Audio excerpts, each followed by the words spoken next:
much. I'm going to make the effort to slow down with these numbers. Thank you so much for that. The better. Doing away with the filibuster Thank you, rule thank would you, lower thank the you. threshold for passage Let me from 60 see. votes So you're to doing 50. well? The Supreme Court today is set to hear. I'm doing well. Good. And you? It calls Well, I'm state doing great. secrets Thanks. I from was a just talking to Guantanamo Bay Maria and Marnie detainee about tortured by the CIA in the people and aftermath these of the 9/11 masks. attacks. You know, The almost defendant's every lawyers are vaccinated seeking person I know, information related they to his play detention. fast and loose with these California's masks. governors declared a state of emergency And it's for the like, Orange County coast you guys, after last honey, week's massive just, oil whew. pipeline leak. There are questions about the timeline of Yeah, reporting let's that get through this. Let's get 156,000 through it. gallons spill. Mhm. Federal investigators say the pipeline owner didn't quickly So shut I down am operations after a safety system just trying to alerted do to a that. possible Keeping spill. hope alive ain't Coast easy. Guard I says hear the you, A commercial ship King. reported a possible spill So from hey, the Dave Tampa High Dowling. Energy Hey, Station Linda. Hey, reported during the Andre. next Hey, morning. hey, hey, CEO hey, hey, Mark Kenneth. Milchak. How's everybody? Like and share. You know, we're going to talk about the NBA Warrior Meanwhile, Governor star Gavin Newsom Andrew repeated calls Wiggins, to the U.S. to who move was beyond the border. vaccinated. I'm Julie Walker. He's Los been one of the Angeles city last. leaders Well, are he's a expected big to vote star in the today on NBA, one of and the he's been one of nation's the last strictest vaccine holdouts. mandates, And he said, requiring "I feel like I proof don't of own my shots own to body." enter a I mean, restaurant, a he nail salon, actually or got even a the Lakers vaccines game. under The Red duress, and we Sox want to beat the talk about that Yankees in the today, AL East Pastor wild Johnson, card game. This is because a lot of people are 8 feeling forced, and I don't know if that's a victory. The federal government's telling Arizona to And stop we're in the using shadow of COVID relief the funds for Henrietta Lacks schools that family, ban still face trying to masks. benefit from the matriarch of their family whose cancer cells were taken without her permission, and pharmaceutical companies have made billions off of her cells, and her family has not made a dime. So, it's in that context that this is happening. Plus, it turns out this young man has some health complications. And so he can't take Tylenol, for example, Pastor Johnson. He carries an EpiPen. Pope Francis is So it's not like he shame for was himself not and the taking Roman this Catholic out of Church out of for the particular many context. reported Although if you have extent of reservations child about this, I sexual think you have the abuse right to cases have them. within I've the had them. church in France. A lot of A people report have. this week And estimates you either go on and get the shots or children you don't. raised by clergy But and other church we got to figures talk about dating that back because to I think that this is going to 1950. become a I'm bigger Jackie societal Quinn, issue, 18 Pastor Johnson. News. Yes. This is not the end of it. And if you want to increase vaccine hesitancy and mistrust in the black community, this is the way to do it, because this is the blackest sport. WCPT 820 Chicago traffic. I'm just telling you. I didn't come up with it. I'm just saying. This is the way to do it. This is the way to do it. Because these people do not look happy. Even Layla Ali, before she got vaccinated, said, trust your own body, build up your immune system. And people started calling her an anti-vaxxer. I'm like, why would you do that? Gary Hines, love you. Sounds of Blackness. You're going to hear yourself in a few minutes. Paula, what's going on, sweetie? Carl, how you doing?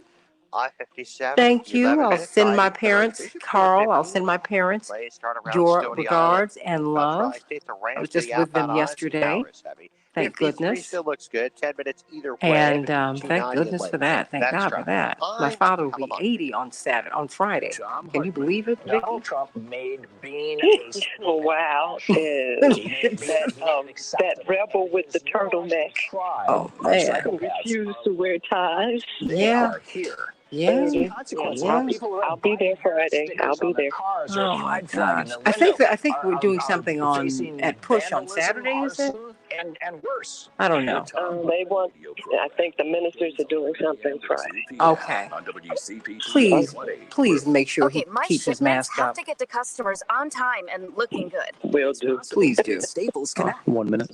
Connect has small Okay, And I'll everybody. tell him that you told me to do Yeah, I it. mean, look, it's just. services. And now, buy two, get It's one just free it's on a select safety shipping issue. supplies like bubble It's a roll and safety A3 issue. labels. Right. Plus, get Too many 20% off people. UPS Express And he shipping likes services. pulling it down, and it's Explore what's new at your local it Staples store can be a or lot. But staplesconnect.com. anyway, everybody, we're going to be Staples talking to Connect, the Andrew working and Wiggins learning today, store. and Costs $10.30. Visit President Biden staplesconnect.com/shipping for details. is coming to Chicago, The most important thing about and he was just in Michigan. Do you think he should be in West Virginia and in Arizona? I mean, should he not be setting up shop there? And they are looking at, he has given Democrats the go-ahead to loosen the filibuster to lift the debt ceiling, but didn't do that about, voting rights.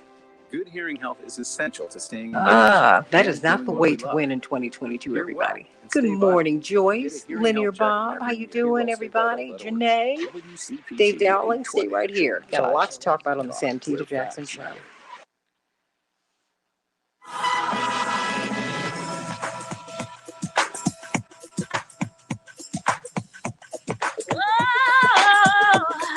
This is the Santita Jackson Show. Determined, unstoppable, achieving the impossible. We're standing tall with our heads held high. We are victorious. Welcome to the Santita Jackson Show. I'm Santita Jackson. It's a joy to be with you today from WCPT, the nation's largest progressive talk radio station, WCPT 820, here in Chicago, and AM 950 Radio, the voice of progressive Minnesota in Minneapolis, St. Paul. Good morning, Gary Hines from Sounds of Blackness. Did you hear you? Love you, everybody. Hey, Zenobia. Hey, Renee. Hey, Maddie. Hey, Carissa. Hey, Joyce. Hey, Andre. Hey, Linear Bob. Hey, Dave Dowling, and everybody. Hey, King down there in Memphis, Tennessee, and Kenneth. I love Zenobia. Zenobia, I love that name. Jewel, hey, sweetie, always sharing. And everybody, please go over to the YouTube channel, the Santita Jackson Show. We really want to shift our focus over there because that is an uninterrupted version of the show. So everybody, please switch on over to the Santita Jackson Show and like and subscribe on the Santita Jackson Show channel. We've got a lot to talk about today. We're going to be talking about the vaccine hesitant in the NBA. Really, Andrew Wiggins from the Warriors, one of the superstars in the NBA, said something yesterday that got people talking. He reluctantly has gotten his vaccine, and he said, "I feel like I don't own my own body." Ooh, sent chills down a lot of spines. So we're going to be talking about that. And it turns out he does have some other health issues. He can't take Tylenol, so he carries an EpiPen. It's a lot that we want to talk about today. And then President Biden is on his way to Chicago tomorrow, and he was in Michigan yesterday. Do you think that he needs to be in West Virginia and Arizona? Is this the way to get these infrastructure bills through? I want to know what your thoughts are. 773-763-9278, 773-763 WCPT, 773-763-9278. Everybody like and share, like and share. And if you want to text me at that number, GWC Injury Lawyers gives you the opportunity to do that. But I want you to please call me at 773-763-9278, and let's talk about these hot topics today and just other things that are in the news. So let us get to some of these headlines so that we can get some good news from Pastor Vicki Johnson, everybody. Chicago, a high of 69 degrees. It will be cloudy. Minneapolis, St. Paul, 73 degrees. It will be partly cloudy. In the stock market yesterday, the Dow closed up 311 points. The NASDAQ closed up 178 points, and the S&P 500 closed up 45 points. Wow. Big game last night in baseball. The Red Sox were triumphant over the Yankees. This is one of the oldest rivalries in baseball, everybody. And the Red Sox were triumphant 6, the Yankees 2. They won the wild card spot in the American League race. Wow. Congratulations to the Red Sox. That was kind of a bit of a stunner, bit of a stunner. The U.S. admitted 11,411 refugees during the 2021 fiscal year. This is the lowest number of refugees admitted to the United States in 40 years. Important to know that, everybody. Frances Haugen, the Facebook whistleblower whose complaints about the company have raised new questions about the platform's impact, appeared before Senate subcommittee yesterday in a highly anticipated hearing, according to CNN, and she claimed that Facebook knows how to make its products safer, but chooses not to do so in favor of profit. What do you think about that, everybody? Now there are lots of discussions about regulations. Democrats are now facing the task of paring down the $3.5 trillion reconciliation plan. Now, this is the infrastructure, the personal infrastructure. What will be cut? Will 2 years of college, free community college be cut? Will child care tax credits be cut? We will see. We're going to be talking about that today on the Santita Jackson Show. COVID-19 hospitalizations have decreased slightly over the U.S. over the last week. The question is this the beginning of the end or just a temporary blip? We don't know. Only 56% of Americans are fully vaccinated, far below the threshold experts say is needed for herd immunity. It's important for us to note that more than 80% of Israelis are vaccinated, and they are seeing a surge in hospitalization, something for us to really discuss and talk about so that we can get through this, everybody, and know exactly what it is that we need to do. President Biden has given Democrats a green light to weaken the filibuster, not for voting rights, no, but to lift the debt ceiling, everybody. Do it, Democrats. That is what one progressive organizer has said. After previously opposing such a move, President Biden on Tuesday said, quote, it is a real possibility, close quote, that Democrats will change Senate rules to exempt debt ceiling votes from the 60-vote legislative filibuster. Should he do it? Should he do it? Should Democrats do it? Call me or text me at 773-763-9278. I want to know what your thoughts are. The Texas GOP's gerrymandering plan is being called ominous and deeply racist, a threat to democracy, everybody. Ari Berman puts it this way. He's one of the most, he writes for Mother Jones, and he's one of the most distinguished journalist who focuses on our voting rights. He said white voters have been a minority in Texas since 2004, and over the past decade, 95% of the state's growth came from communities of color. But the GOP's proposed congressional map, increases the number of white Republican districts and decreases the number of majority Latino and majority Black districts, everybody. It packs minority voters into as few urban areas as possible in cities like Austin and Dallas and Houston to limit their representation while spreading out the rest among deeply red suburban and rural counties to nullify their influence. Talk about that, everybody. What do you think about that? Immigrants have done a sleep out. They have started a sleep out in front of Chuck Schumer's home, urging Democrats to defy the Senate parliamentarian when it comes to immigration rights. Immigration rights and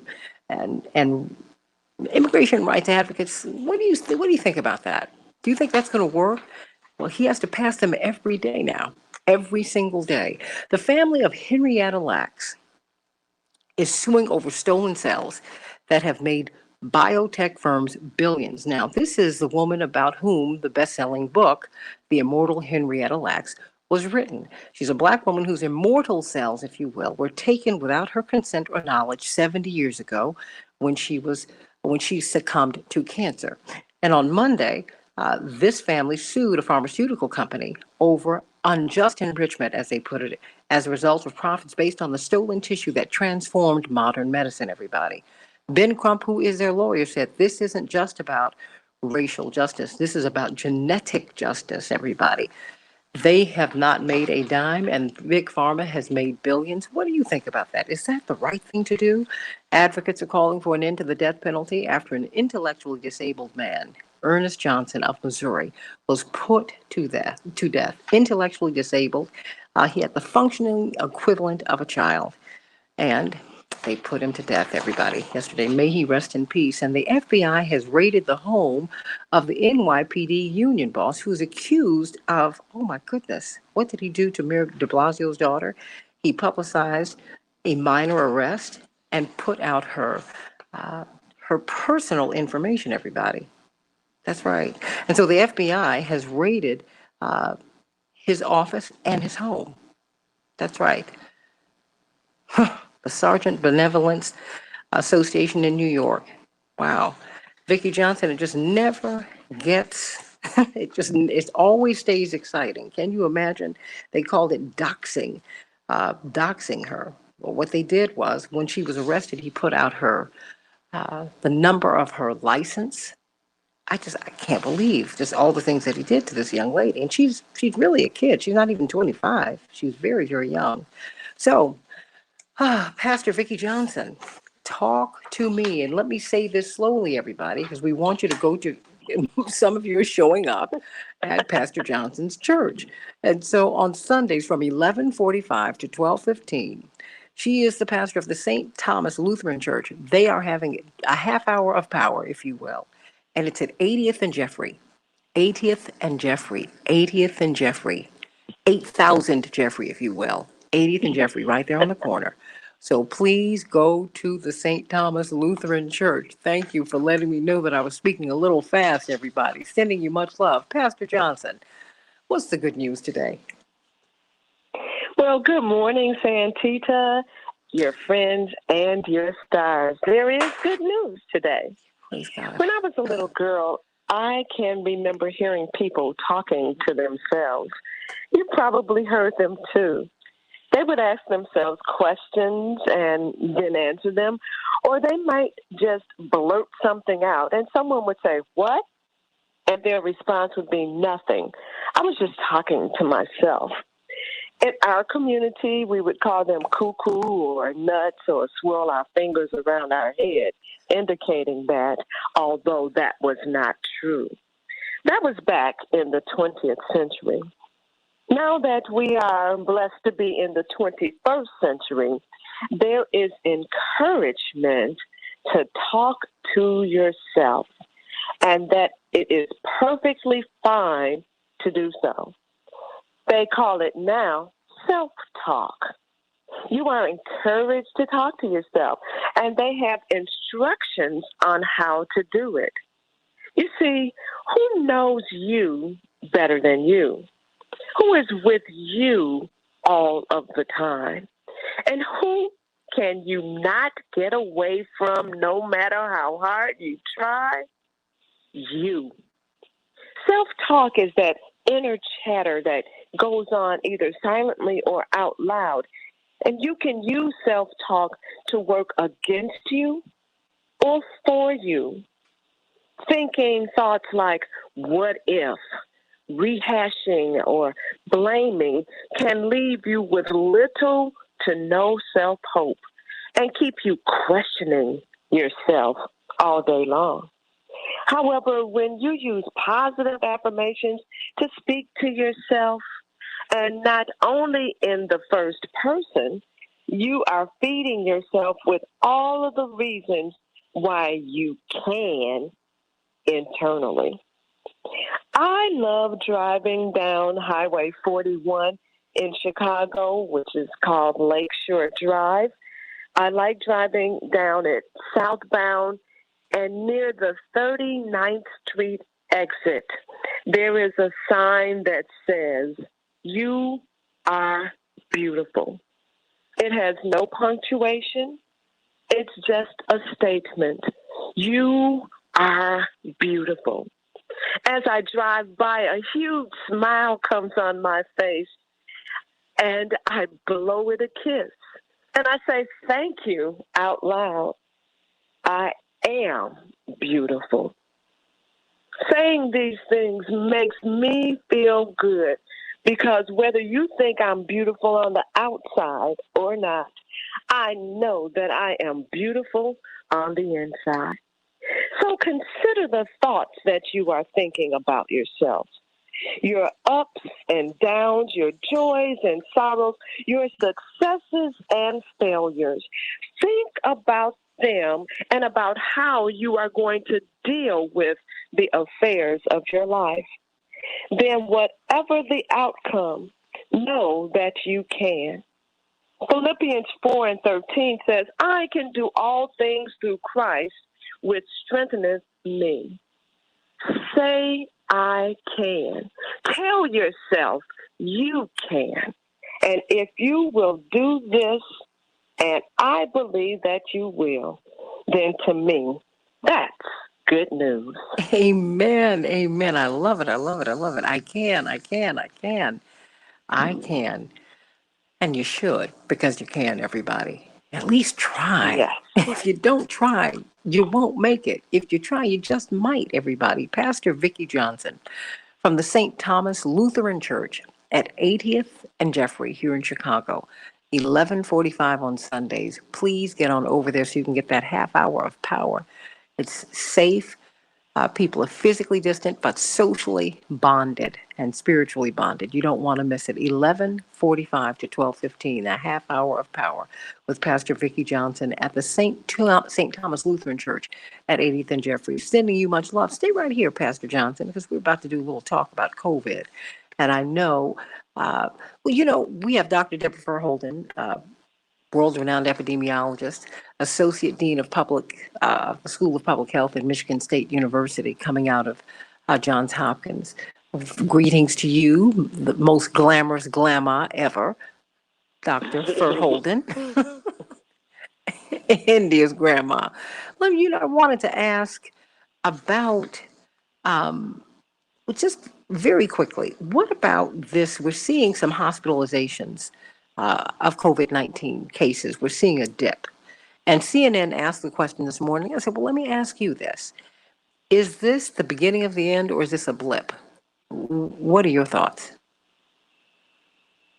With the trends in COVID, like, are things getting better? Yes. I mean, the hospitalizations are now down. Do you think are we on trend, or is that just a blip? That's not the trend in my state. Okay. No, that varies place to place. I don't. Because they were just saying that nationally, right? Nationally, they're seeing a dip. But what do you say? Just what is the nationally, if you could speak to the national audience, you're speaking to a lot of people now. What do you see? I think it's important that people still practice good prevention. And remember that this is not over. It's not. And all of the basic things that we would need in place to actually bring it to a close, we haven't done. And I think a part of it is, and hospitalization is also not the metric that I would be looking at to understand where we are in the pandemic. Hospitalizations are the most severest forms of COVID.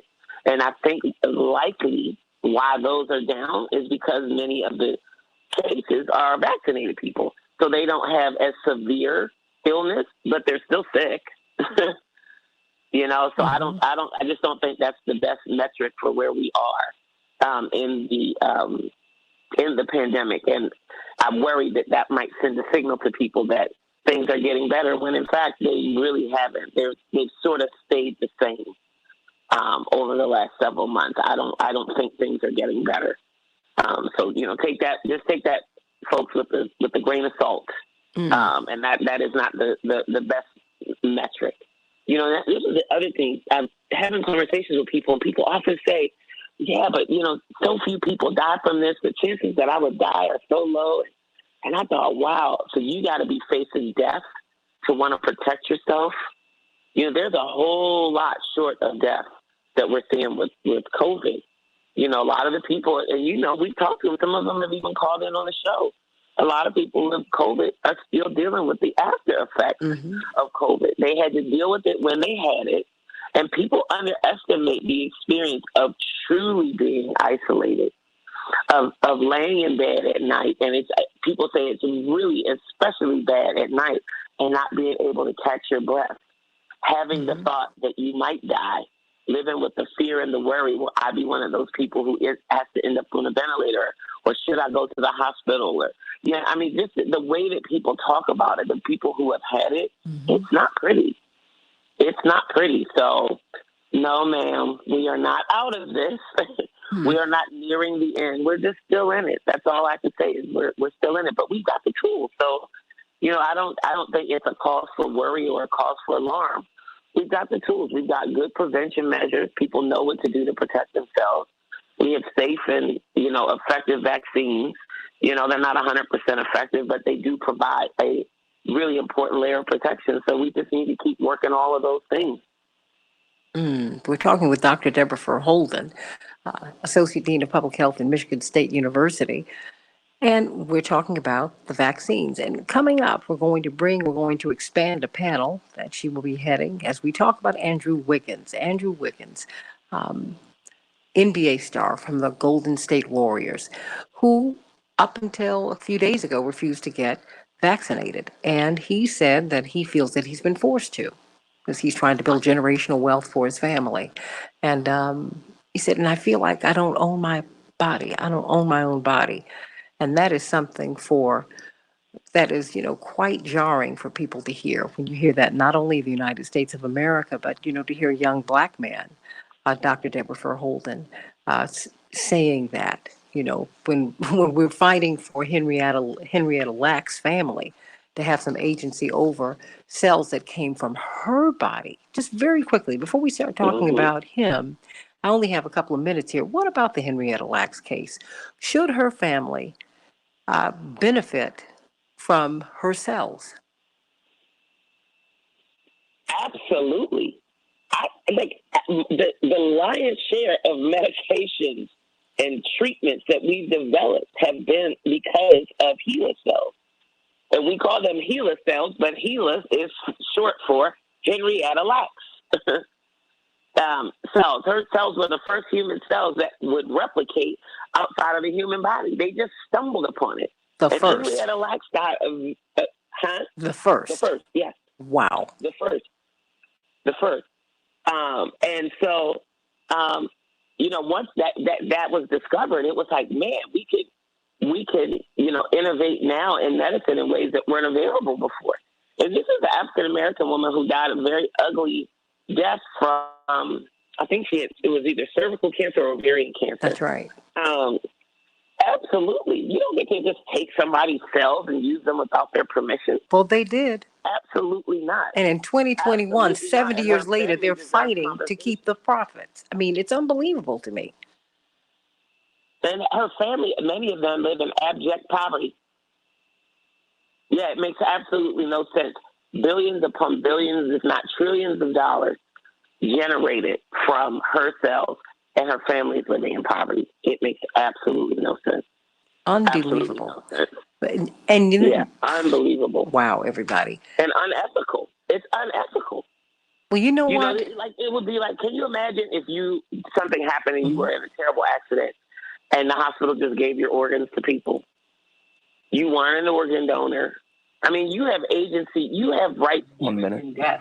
Mm-hmm. People aren't even allowed to do anything with your deceased body without an order.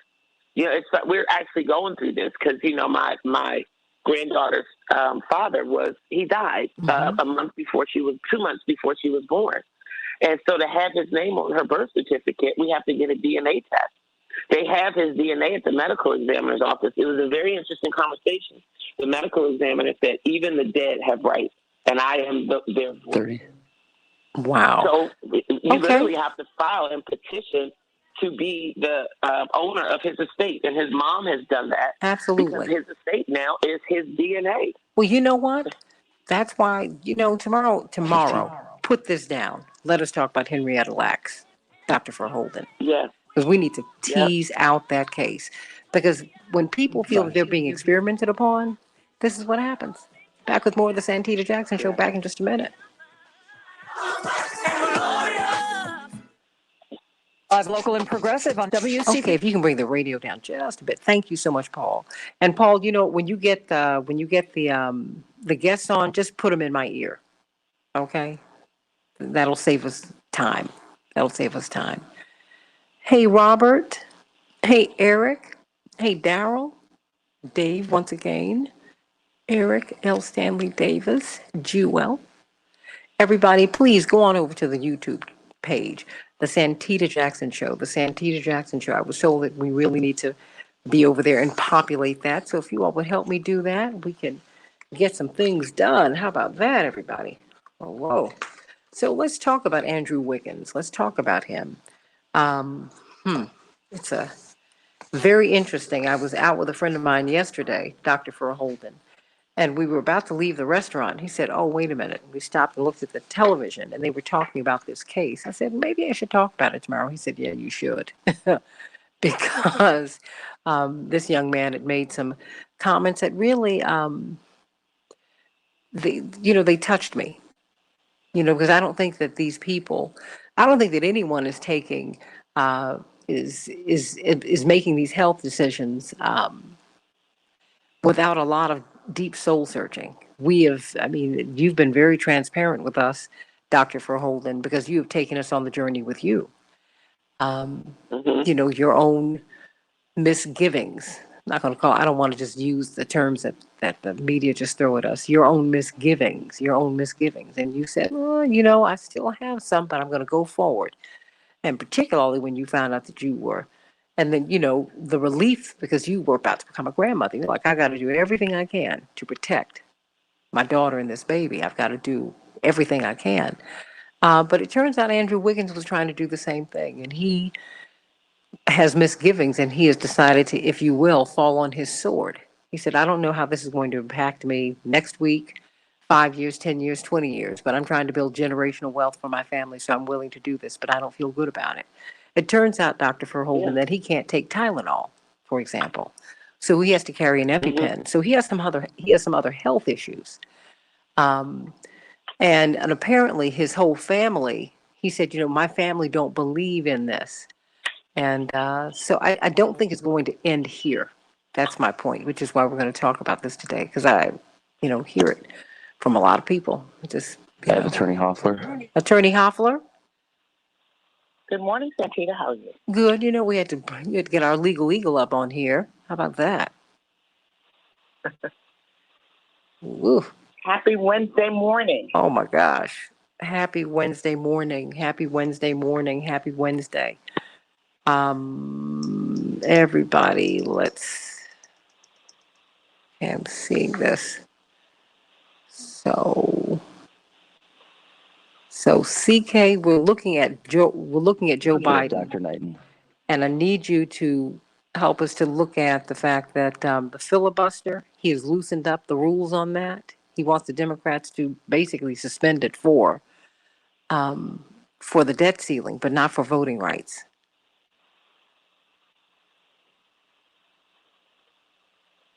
Dave Dowling, ghouls stealing human flesh. Sounds a lot like taxation. 30. Do we have Dr. Knighton on? Yes, we do. Okay, very good. Thanks so much, everybody. Stay right here. 15.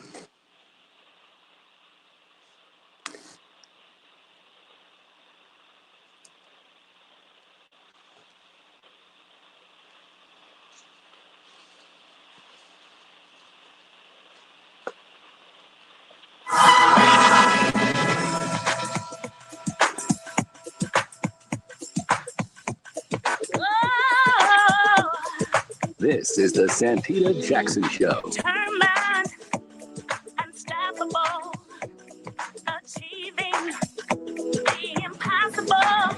We're standing tall with our heads held high. We are victorious. Hey, everybody. Welcome to the Santita Jackson Show, WCPT 820, the nation's largest progressive talk radio station. AM 950 Radio, the voice of progressive Minnesota. Going to be talking with attorney C.K. Hoffler at the top of the hour with the panel as we talk about really what is happening in the United States with the filibuster and with President Biden, and just should he be in West Virginia and Arizona, or should he be in Chicago, which is where he will be tomorrow, and should he be in Michigan as he was yesterday? I mean, we got a real issue with this infrastructure as Republicans are seeking to pare down the infrastructure. What will get cut, we don't know. Everybody, let's talk about these vaccine mandates. Let's talk about where we are. When you have the NBA, several of their most high-profile players have expressed a lot of reluctance to get vaccinated against COVID-19, to take the therapeutic that mitigates the severity of this disease, if you will. Well, this Golden State Warriors star forward, Andrew Wiggins, said that he's still frustrated about having to get this. He says, I guess you don't own your own body, and he felt forced. He said, I guess to do certain stuff, to work and all that, I guess you don't own your own body. That's what it comes down to. You want to work in society today.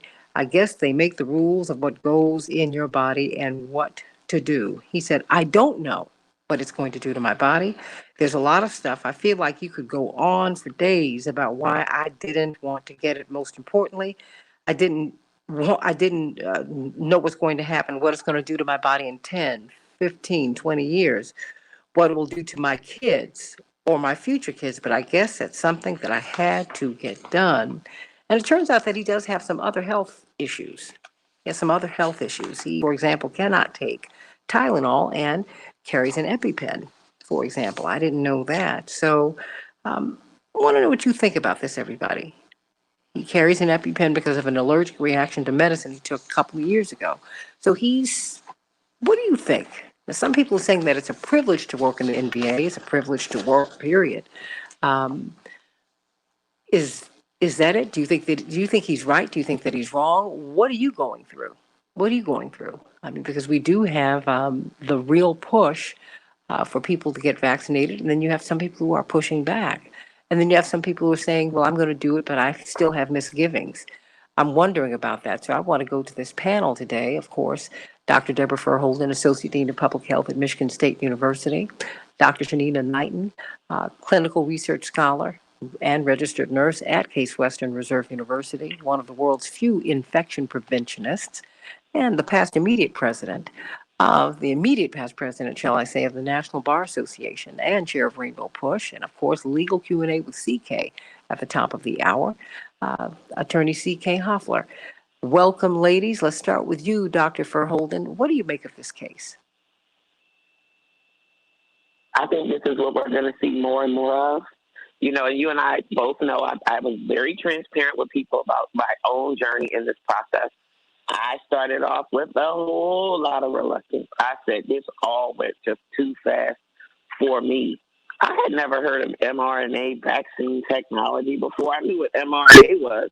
I didn't know that they were, figuring out and that they had been working in the lab for, more than a decade on how to develop vaccines using that technology. That's just not my field. It's not my area of study. It's nothing that would have, it didn't make the papers before COVID. And I was very reluctant. And it took me, I don't know, from when I had the initial opportunity. I was asked in December if the vaccine were available, would I take it? And I said no. And then I actually got an opportunity to get vaccinated several weeks later in January. And I ultimately chose to get vaccinated. And I just took all that reluctance with me. Now, I did do some research. I did look at what the FDA had to say. I talked to many of my colleagues. But I was able to freely choose. It was my choice. And I did. I had to take the reluctance with me to get the shot because I chose. And so, and the fear, the worry I had, none of that went away. I just weighed it all out. And for myself, I decided that the benefit was bigger. And I took it with me, and I got the shot. What we're seeing now is people still have that reluctance, and they remain a no, but now they're having their hands forced. And do I think that will, and I've been saying it, mandates are absolutely going to increase vaccinations, but it's also going to damage people, and it's also going to leave people feeling some type of way. And it could potentially even be more problematic if there are injuries from vaccines, especially among people who didn't want them. It's a tough call, right? It's a very, very tough call for people to make. But when forced with, I could lose my job or lose my ability to, go to my kid's basketball game, or I, lose my ability to fly, or, people, it's going to push a lot of people from no to yes. The question would simply be at what cost to that person and their mental health and their overall sense of well-being. Well, yeah, and at what cost to the country, because people don't feel as free. And that is, that is what is unsettling. Dr. Shanina Knighton, your thoughts?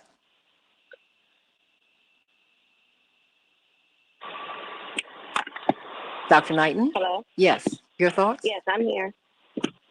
So the interesting thing about this is, to me, is that it's an ethical question, or are we coming to a point in mankind where everyone should be dependent on vaccines and where we cannot survive without vaccines? Or do we need to be reevaluating our lifestyle habits in regards to how we eat meat, in regards to how we consume drugs, in regards to how our diets are?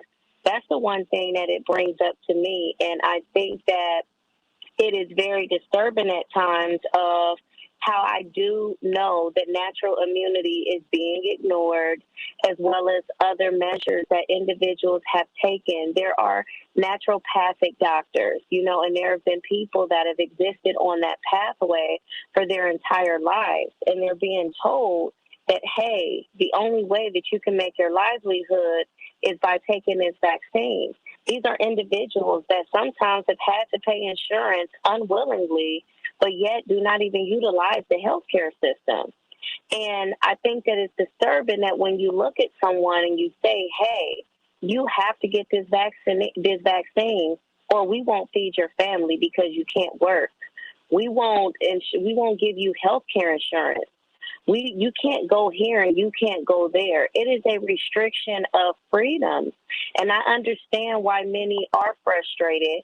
I'm frustrated just with the fact that, yes, there is a mandate for vaccines, but it's not equal across the board, meaning it is not something that everyone has to do across the board. Not only just that, not only is it not being mandated across the board, we're ignoring the power of infection prevention practices. Yes, the spread is there. You want people to be vaccinated so that way they don't get it as bad. But what happens when we're talking about an individual that also needs to clean their hands correctly? What happens when someone incorrectly wears their mask or wears their mask for too long? What happens in these mechanisms of when the air is not clean? So I am personally disturbed that we have a lot of employers that are saying, oh, go get vaccinated, and their infection prevention practices when it comes to environmental cleaning, when it comes to making sure that employees are safely that they're keeping each other safe. As we continue to determine the efficacy, I would say effectiveness at this point, of the vaccine. Is it wearing off? We're having quite a few breakthrough cases, and the question comes is, are they really breakthrough, or is it just that they're wearing off? So to me, there are too many unknowns at this point for us to think about mandating it and not thinking about the unintended consequences. And for me, yes, you may have a decrease in COVID cases at healthcare facilities, but what about the chronic obstructive pulmonary disease exacerbations? What about the mismanaged diabetes? What about the mismanaged high blood pressure? What about the strokes? What about now, because people suffer from COVID, they're now at risk for strokes? And I'm talking about people that was even pre-vaccine. So we're still continuing to ignore the larger population by having a singular focus on one issue, as if the United States did not have 60% of its population that was sick with at least one chronic condition. And now we're talking about a threat of those individuals not being able to manage their health, not being able to seek their medications that they need because they no longer have health care insurance, because they don't want this particular thing in their body right now, because they are saying, hey, wait and let us have more tests. And we have to not ignore the fact that, yes, there's been the mesotheliomas in the past. There's been the talcum powders of the past. There are drugs that we know, 10 drug vaccines, 10, 15 years from now may have an effect. And I don't blame people for the skepticism, but I also say, too, let's think about other ways in which we can keep people safe while they work through their skepticism, opposed to taking away their rights, taking away their health, and making it to where their health is going to be in the worst condition as a result of one thing. Wow. This isn't the only bug. And so I also want to caution people on that as well. Attorney C.K. Hoffler, what rights? Okay, you've got public health, you've got personal health. What about this case? We I see. lost Attorney Hoffler. Oh, well, let's get Attorney Hoffler back because I want to find out what you think. Everybody, call me at 773-763-9278. 773-763. WCPT. What are your thoughts about this case? Are you wrestling with this yourself with your job? I mean, because Dr. Verholden, it seems that more and more people, there is, some kind of people are feeling some kind of way, and that doesn't settle in with me because I told you, my brother put it so well. He said, this is a conversation that you can't win. or that, that is very difficult to have, because he said we've gone past facts and now people are just in their feelings about this. We have That's Attorney it. Hoffler. And because we're not dealing with facts, we're dealing with feelings. I just don't know what to say. We got Attorney Hoffler back. Attorney Hoffler, what do you make of this case? And, these men who have come out very publicly. They've been very, very forward about their reluctance, about the fact that they don't want to do this, but they feel that this man said, I guess I don't own my own body. Ooh, that was a lot to hear. That was a lot to hear. Where do you stand with this? And where will this be going legally, CK?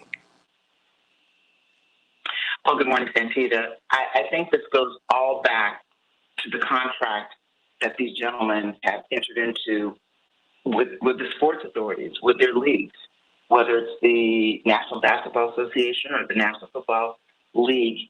When these players agree to play for a team, they sign a contract. And in that contract, there are a lot of times there are different types of clauses. Sometimes there are morality clauses. Sometimes there are clauses that give the leagues freedom to be able to, from time to time, impose things or to request certain things of the players. I believe, and even though this could be challenged legally, this issue is going to revolve around the expectations of their contract. If they want to play, this is a pandemic, and this is like almost like a force majeure clause, a clause where there's something that's completely unexpected that happened that allows the leagues or the associations to mandate certain things, and that's what it is in terms of the COVID vaccination. There's certainly ample medical evidence by all leading reliable and even unreliable medical research institutes and entities that would say that taking a vaccination is a COVID vaccination, if you're in a contact sport, is safer than not taking the vaccination if you're engaged in a contact sport. So there would be legal and medical justification for their decision.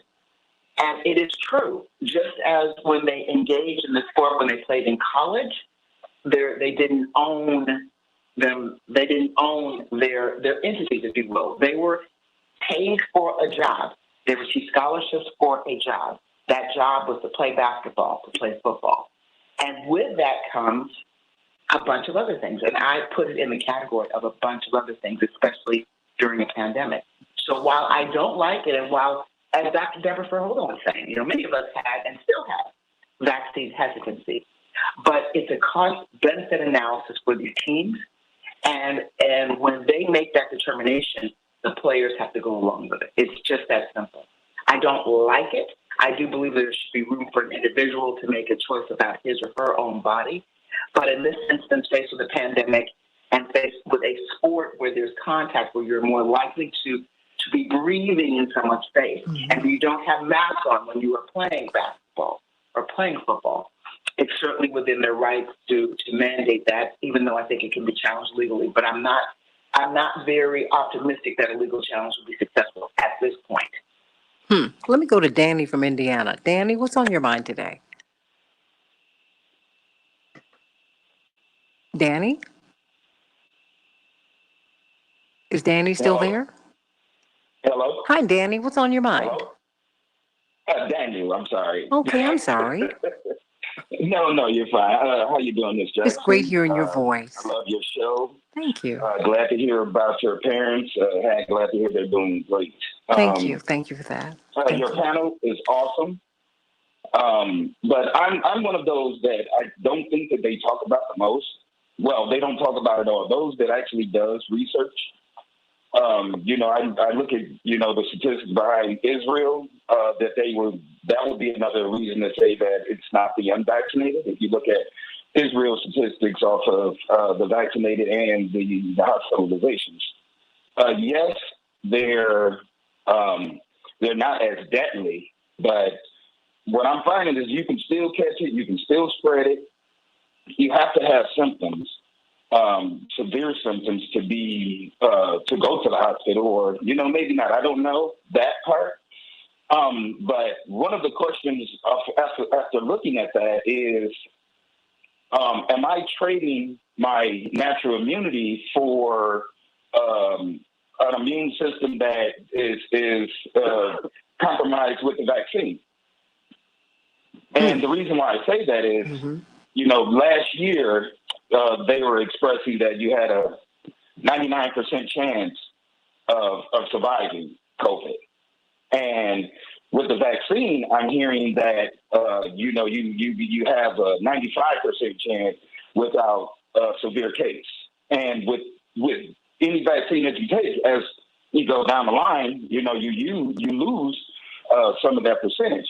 And it makes me hesitant because I think about, okay, if I had a 99% chance last year and I'm injecting myself with something that's taking away percentages, am I losing that, that immunity? And if I don't get that booster, am I ever going to get back to that 99% of my immunity, my natural immunity?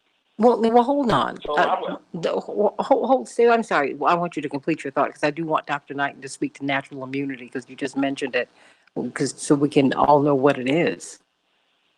Okay. Dr. Knighton, what is natural immunity? He's been talking about this. So natural immunity is your body's ability. So, and I'll speak about it as clearly as possible on, I would say, a cellular level. So your body, when you have what's called an invader, so an invader, let's say being a bacteria, being a bad virus, being a fungus, when it invades your body, it gets into your body and you have what's called you have your army. So your army, which is your antibodies, then sends a signal like, hey, we have some invaders in the house, so we need to fight them off, okay? So the first time that the invaders come, it may not necessarily say, okay, we ready for this fight. But anytime after that, then it's ready to fight. Does that make sense? So what's happening with the push for the vaccine, is that some people's bodies are they're not ready for that initial fight. They're not ready for that initial invasion per se. And that's what the vaccinations are supposed to help do. Danny, you're absolutely right. When it comes to our body's natural immunity and being able to fight off germs, unfortunately, some people with chronic conditions, their first time around with COVID does not necessarily result in their body having an ability to fight because they're either in a severe case of COVID or they're dead. Now, I do agree that there are some individuals, in my opinion, and this is in my opinion, and this is also too based off of the science, that is showing that people who have survived COVID and have had COVID does have antibodies built up. And there are studies that have come out that have shown that in some cases, their antibodies have been shown to be better than the vaccine. So I personally think that an equal medium that we can get to in the United States would be to say, if you have COVID antibodies built up, you should be able to prove that you have those built up. And you should be able to show that you have them built up. And we should be able to compare apples and apples when it comes to the antibody buildup between the individual and the vaccine, especially knowing, just as you mentioned, that the effectiveness of vaccines do wear off. The flu vaccine wears off within 7 months, and that's why we're very specific in regards to when it's given. And so I do believe that that is a legitimate argument and something that we should consider instead of saying it is everybody does this or everybody does that, because there is a possibility that individuals have antibodies that are just as powerful, if not more powerful, than the vaccinations right now. So I do think that we should start thinking about other alternatives. Dr. Deb, what say you? Because this is a personal issue. It's a public health issue. I've got a couple minutes before we go. Well, I think it's sort of the thing I've always said. You just have to keep doing the job and the work of, making sure that people have what they need to make good choices to protect themselves and their families. And we have to honor people who choose no. And I absolutely agree with Dr. Knighton. We put way too much emphasis on this one piece of the puzzle. We just overemphasized it. We've overplayed that card. And I think it's actually had the unintended but negative effect of pushing more people to dig their heels in on being a no. So I think we just have to stay the course. More mandates are coming. Mm-hmm. That's going to be the unfortunate part. More mandates are coming. And I still find it just mind-blowing that we never got a national mask mandate. But here we are with all of these vaccine mandates coming out. Something as simple that would have really made a world of difference. Mm-hmm. A national mask mandate and restrictions on movement and density early in the pandemic would have gone a long, long way. We never got that, but now we are mandating an injection for people. It's unfortunate. It is going to increase vaccinations. I do believe that that's going to have a positive impact on the, spread, but it's going to have like I've said, some other negative impacts on people. And we're going to have to then figure out and deal with that. So, this has been very telling. We've learned a lot about our nation and our nation's leaders during this pandemic. Well, that's right. I mean, and who we are and where we're going, because this really does go beyond health. This really does come down to who we are and who we believe ourselves to be. And so that's why I brought this up, because I've looked at these young people, and they have been very, very they've dug in their heels. But as this young man said, look, I'm trying to create generational wealth for my family. I mean, this is his, no pun intended, this is his shot to make some money, to bring his family up and out. And one cannot blame him. But what we've got to do is continue to talk with each other. I think that's why it's important for us not to vilify each other, not to villainize each other. Talk with each other. We need to start listening to people instead of labeling people and being unkind. It's not helping us. Our freedoms as Americans are really hanging on agreeing to disagree respectfully. And Ms. Santita, Yes, Danny. I've got about 20 seconds for you.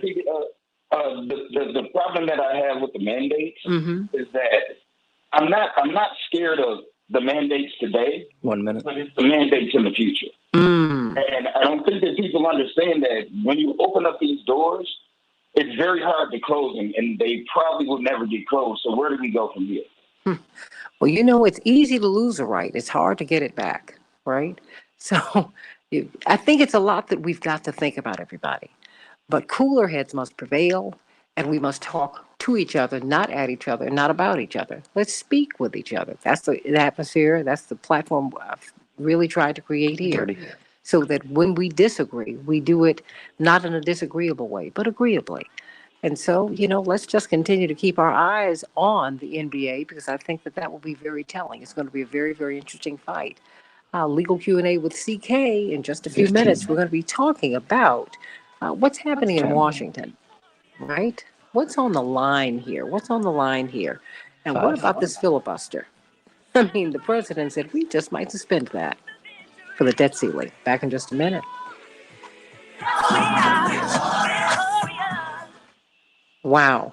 Whew, it's a lot. Okay. Danny, are you still there? Or did Danny go? Okay. All right. Well, thank you all so much. Shanita, you want to say something before you go? I was, and I appreciate you for mentioning just the fact of, being kind to each other, because it's very disheartening that people that have been vaccinated in the past that's skeptical about this one is considered an anti-vaxxer. Or individuals, who believe in their own bodies, are called anti-vaxxers. Or people that say, like, hey, I don't want the booster, are now anti-vaxxers. So it's very upsetting to me how polarized and how singular focused things are right now, where it's like you are, you aren't. And that's, again, why it is very challenging. This is why health never comes up with an employer, right? Because you tell someone you have health issues, you could be doing your job to the best of your ability. But the minute that you mess up on one thing, they like, see, that's because that person got their health issues. And so, and I just think that that's where we're at right now in regards to disclosing so much about ourselves to our employers. And I think, I mean, to me, that is like the biggest issue that I have right now is that we're not separating that. You have insurance companies now that's wanting to put on, they're actually taxing people that are not unvaccinated by, adding extra costs. But then the question comes, what if I don't want insurance at all? So if they're changing the rules on insurance, what if I just say I don't want to pay $1,000 a month for my family to have insurance? Do I have that right? So if they're able to charge $200, do I have the right to just eliminate the insurance? So I think that there's a lot of questions, and I don't think that it's being made equitable. I think it's like really one-sided, and that's just pro-vaccine and not for individuals that, again, have decided to take care of their health in other manners. And that's the unfortunate part because we are ignoring that. How many individuals do not even utilize the healthcare system? We don't think about. We have Patillo, Connolly, and McKee. Okay. I think you're making some brilliant points, Dr. Verholden and Dr. Knight. I'm going to have to let you go. Paul, if you don't mind, if you could move two of those calls to the bottom so that we can have the lines open for phone calls. I'm sorry that I kept them on a little long, but thank you so much. But keep Mr. Patillo on, Attorney Patillo on, because I need to come right to him, or just if we can just get him right back. So, Paul, now we have enough time. I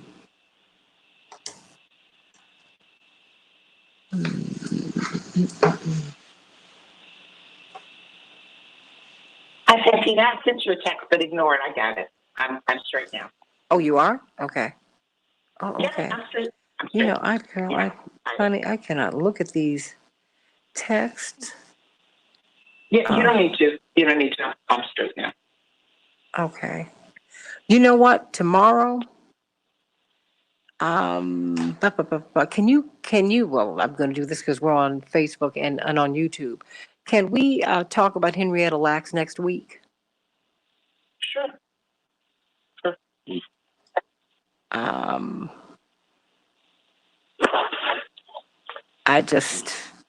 And please do what you're going to do. But I think we need to talk about that, CK. I agree. We're good. But I don't know, something else might come up. That's the only problem about planning these things like a week in advance, right? Right. And I can pivot. Well, I know you can pivot. I want you to take that case apart. And people want to hear you take the case apart. Because we want to hear you take it apart. Because that's a whole lot to unpack. And I don't know if we have a week to wait. So let's think about that, okay? Yeah. I'll be ready whenever. No. You think about that because you know some other cases that are coming down the pike. But I just saw Ben Crump. I didn't see him this morning, but I saw some comments of his this morning, and I said, It's just a lot. And I'm sorry I didn't reach out to you yesterday, but I was with my mom, and then I was with my dad, my mom and dad. Whew, and they wore me out. Okay. They're doing well. They are doing well, and they want to be out and about. I'm like, oh my gosh. I should be seeing you soon. Oh, yay. Like very, very soon? Like very, very soon. Yay. Oh, that's going to be great. So, and before we have little get together for my father, everybody's getting tested, just so that you all know, so that we can make sure that everybody is COVID negative. Oh, you like the ring? Oh, thank you, girlie. The bracelet. Boom. Hey. You know I love my jewelry, you guys. You know that. Oh my gosh. Love it. So let's get right to this. But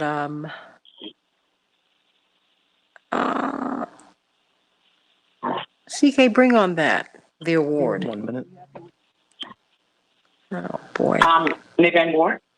And you know, I think we have to do something on these legal cases for Black women. Mm-hmm. I think we and pivot off of Henrietta Lacks. But that case, the more I hear about it, it's infuriating to me. It's just infuriating. I mean, they just continue to make money off this woman's cells, and they won't give her family a dime. I'm like, are you for real?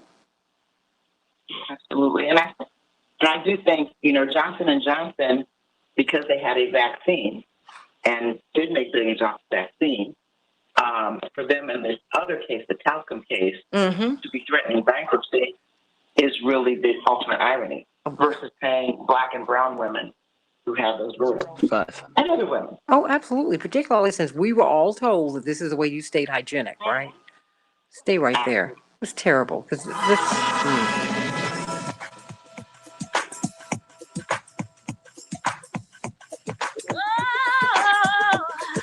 This is the Santita Jackson Show. Determined, unstoppable, achieving the impossible. We're standing tall with our heads held high. We are victorious. Hey, everybody. Welcome to the Santita Jackson Show. It's Wednesday, October 6th, 2021. I'm Santita Jackson, coming to you from the nation's largest progressive talk radio station, AM WCPT 820 in Chicago and AM 950 radio in Minneapolis, St. Paul. I'm Santita Jackson. This is the Santita Jackson Show. I want you to meet all of my morning stars. Now we're streaming on YouTube, and I want everyone to get on over there to the Santita Jackson Show and like and subscribe on YouTube, everybody, on YouTube. Yesterday, we learned with the Facebook outage that YouTube and the people at Facebook, because as we've grown the audience, they've reached out. They said, you really need to direct people to Facebook, to YouTube. So please, everybody, please go to the Santita Jackson Show. Thank you, Linda. You love my jewelry too. Thank you. Thank you. I love jewelry. I love clothes. I love all of that. I love it, love it, love it. Everybody, we've been talking about Andrew Wiggins and the NBA and the vaccine mandates that some of these top players in the NBA are resisting, but they are now going to get the vaccines, and they're not happy about that. We're going to be talking about that. We had good news from Pastor Vicki Johnson, and we're going to be talking, of course, legal Q&A with CK. We got a lot on the table here today. We're looking at the reconciliation. We're looking at the politics of what Joe Biden is doing. He's going to be in Chicago. He's been in Michigan, but should he be going to West Virginia and Arizona? And on top of all of this, the filibuster. That's something that has bedeviled his agenda over the past year. And guess what? He is willing to maybe suspend it for the debt ceiling. But what about the voting rights and all of that? There's so much to talk about today on the Santita Jackson Show with C.K. Hoffler and company. So let's get right to it. Let's get some of these headlines out of the way. Chicago, we'll have a high of 69 degrees, cloudy. Minneapolis, St. Paul, 73 degrees, partly cloudy. The Dow closed up 311 points yesterday. The NASDAQ closed up 178 points. The S&P 500 closed up 45 points. And the Red Sox, well, they had quite the night last night. 6-2, they were victorious over the Yankees, winning the American League wild card game, everybody. Congratulations to the Red Sox. What a shocker, everybody. And Facebook. Well, they are on the hook today. The whistleblower whose complaints about the company have raised new questions about the platform's impact appeared before a Senate subcommittee yesterday in a highly anticipated hearing, and she claimed that Facebook knows how to make its product safer, but chooses not to do so in favor of profits. Democrats are now facing the task of paring down the $3.5 trillion budget reconciliation plan. Will they do it in order to appease the moderate wing of their party? Will they do it? Should they do it? Call me at 773-763-9278. What's going to get cut? Free community college for 2 years? Child care tax credits? Got a lot to talk about, everybody. And well, let's talk about this, everybody. But before we get to that, I wanted to bring on the Southeastern Regional Director of Rainbow Push, brilliant civil rights lawyer and one of our favorites here on the Santita Jackson Show, host of his own show on WAOK every Sunday down in Atlanta. And, of course, you can hear it all over the world. Attorney Robert Patillo. He and Reverend Jackson and Attorney C.K. Hoffler are hosting a Creating Opportunity conference that is going to be virtual and free, everybody. Talk to us about it, Robert Patillo. Thank you so much, Santita. And yes, this is the 22nd annual Creating Opportunity Conference, which is kind of a spotlight on the Southeast region of the Rainbow Push Coalition, highlighting many of the issues that are occurring within the region. Presenting some great speakers on panels from everything from women in leadership, at International Roundtable headed by James Gomez. We're going to have a Black Farmers section where we talk about many of the federal programs that have been affecting Black farmers throughout the nation. Particularly access to much of the capital which is being pushed through these bills. People have to think about what's going on right now. You have a $1.2 trillion bill working its way through Congress and a $3.5 trillion bill working its way through Congress. And nobody is talking about, well, if you are a small business owner, if you're a contractor, how exactly do you get a hold of some of that money? So we're going to have some sessions talking about exactly that going forward with many of our elected officials. Also, we'll be talking to legislators from around the Southeast on the issue of voter suppression. We saw various bills take place starting in Georgia and Texas throughout the nation to basically undo the progress that's been made over the last decade that has created a more diverse Black and brown electorate nationwide, and what can be done legislatively to push back against those issues. So we do encourage people to register. You can get the entire conference agenda at creatingopportunityconference.com. That's creatingopportunityconference.com or rainbowpushatlanta.org. Again, it's completely free. It's completely virtual, so you'll be able to tune in from the comfort of your own home, no traveling needed. And we encourage people to get involved and also join the Rainbow Push Coalition to help support at rainbowpush.org. Hey, everybody. And what are the dates again, and how could we be a part of this conference? The dates are October 14th and 15th, so it's a 2-day virtual conference.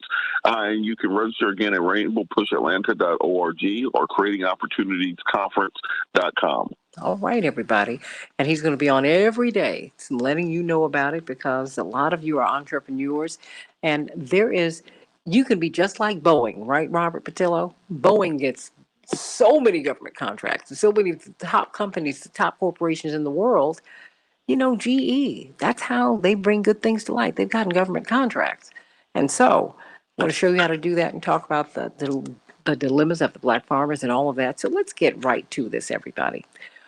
Legal Q&A with CK. We're kind of mixing it up today, CK, because, we've got, CK, there's just so much. Next week, we've got to talk about, this is something that you have really been passionate about, these medical cases that are now coming to light involving Black women. These are legal cases, and we are going to really start parsing through that, but not just on Wednesday, CK, because, very quickly before we get into this, it just seems that there are so many of them, and we have been ignored. Even the advent of gynecology was based upon experimentations upon Black women who were enslaved, CK. And it's like it never stopped. And I think what we're seeing now is widespread litigation, class action litigation, such as the talcum powder case against Johnson & Johnson, and billion-dollar verdicts resulting from it. The question is, what is Johnson & Johnson going to do? This is the same Johnson & Johnson that created one of the COVID vaccines. So what is Johnson & Johnson going to do to try to satisfy those verdicts? And what can those who are victims seek to recover if they do decide to file for bankruptcy protection? Everybody, we're going to be talking about that with Legal Q&A with CK. If not next Wednesday. I mean, these are big cases, big cases. And who knows? Maybe your family has been involved, or maybe they ought to be involved. I don't know. We're going to be talking about that. But right now, you know what, CK, we have been looking at the president. Really, he's trying to get his signature pieces of legislation through for our infrastructure, roads, bridges, even though the American Society of Civil Engineers says they say we need like about $20+ trillion to get our roads and bridges, our infrastructure together. Our infrastructure really is more than 100 years old. We're in the 21st century dealing with really the end of 19th century infrastructure. We've got to do something. But we're getting $1 trillion. Okay. Republicans and Democrats, or should I say Republicans agree with Democrats on that, although we need much more. Now, the problem is when you get personal infrastructure. That's when it gets a little messy. When you want 2 free years of community college, when we want to get childcare and universal pre-K for our children, when we want Medicare expansion so that it includes dental coverage, hearing coverage, vision coverage. Yeah, all of those things, extended childcare credits, even $5 million for the formerly incarcerated who would be able to access money so that they could start up their businesses from the Small Business Association. I mean, really, Small Business Administration. All of these things, and now they're talking about cutting that. Wow. So we've got a lot to talk about today, and we've got a tremendous all-star panel always. We've got, of course, led by attorney C.K. Hoffler and attorney Aaron Connolly. Of course, we've just heard from attorney Robert Patillo talking to us about the Creating Opportunity Conference, and Dwight McKee, noted social scientist. Let me start with UCK. Um, we've been hearing about the Senate parliamentarian who we don't know, but they're elected. I mean, I don't even know who they are, right? The Senate parliamentarian. They've been making all these decisions, and even the president said we need to lean on the understanding of the Senate parliamentarian. Huh? We didn't elect them. Um, and now we've been looking for voting rights. That was one of the signature planks in your platform as president of the National Bar Association. And if we could just suspend the filibuster for a little bit, we could get the For the People Act through, we could get our voting rights covered. But that's not happened. Now they're looking at suspending it for the debt ceiling. What do you think about that? Well, I think it really is unfortunate. We have to just take a step back for just 1 second and remember that one of the signature platforms that President Biden ran on was voting rights reform, voting rights, policing reform, things that were very important to the African American community, to the civil rights community, to human rights groups, and to people that basically saved his campaign and who are in large part responsible for his victory. It was a signature that was really very key. Whether it was Congressional Black Caucus members, civil rights organizations, human rights organizations, women's rights organizations, all converged to support voting rights reform as well as policing reform. So now, in the 11th hour, when it comes to really the passage of the infrastructure bills, and when we're looking at debt ceiling and all of that, voting rights and other rights, important things that he ran on, are falling by the wayside. And civil rights organizations, particularly as it relates to voting rights and voting rights organizations, and all those people who stood by President Biden to ensure his victory, are very, very upset. So when you think about voting rights, the Justice Department right now, if nothing moves, if nothing happens with the filibuster and we're not able to secure a new voting rights bill, it will be left to the Justice Department to determine whether they can challenge individual voting rights, individual state voting rights, state by state. And we will not have enough time to bring about change before the midterm election. So it is going to be really, truly a mess. And at stake would be the very thin margin that we have in the Senate, or that the Democrats have in the Senate, and continuing to hold that margin. And there are going to be all kinds of other legal challenges, but there's nothing more powerful than having federal voting rights legislation passed by this Congress. And that is what Joe Biden, I believe, he owes to these constituents. Really, truly. I do too. But he only has a short window, Robert Patillo. He has a very, very, very, very small amount of time in which to get this stuff done. And we have seen President Biden yesterday. He was in Michigan. Tomorrow he will be in Chicago. One has to wonder, since so much stock has been placed in getting the votes, the cooperation of Senators Manchin and Sinema, why he's not in West Virginia. Why is he not in Arizona? What do you think of that? What do you make of that? Is that a mistake? I think, of course, it's a mistake because I think what Biden is counting on is that the progressives will fold before Manchin and Sinema fold on these issues. And one of the biggest mistakes that's been taking place is they've been running on the number instead of running on the policy. Everyone hears the $3.5 trillion number, which is, big and spooky and scary to people. We hear all the same rhetoric that we've heard from Republicans, frankly, since the 1960s when it comes to social programs and the 1930s even when it comes to social programs. We're going to bankrupt our grandchildren. How are we going to pay for these things? But when it's time for a tax cut, we never hear how we're going to pay for it. When it comes time for a new military budget or a new fighter jet or a new aircraft carrier, we never worry about how we're going to pay for it. So when you run to when you're talking about the number, you're already in a losing place instead of talking about the very popular nature of every single thing within this legislation. And we've even seen from Republican media, they have struggled to find something to criticize in the legislation. They're criticizing the mileage tax. That's how deep into the minutia they've had to get to find something critical to find they think the American people will be against.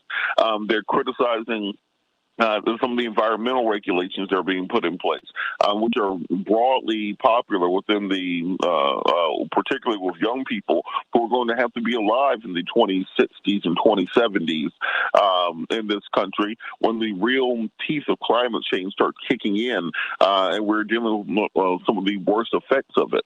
So Joe Biden is going to need to, one, get out there and sell this bill to the American people, do a whistle-stop tour throughout the country, hop on media. He's normally with a bill this size, you see the President of the United States on the Today Show and on Good Morning America, on the Tonight Show, and Fallon and Kimmel and all those people making sure that you're getting the messaging out there to counter Republican messaging. Use the power of the bully pulpit.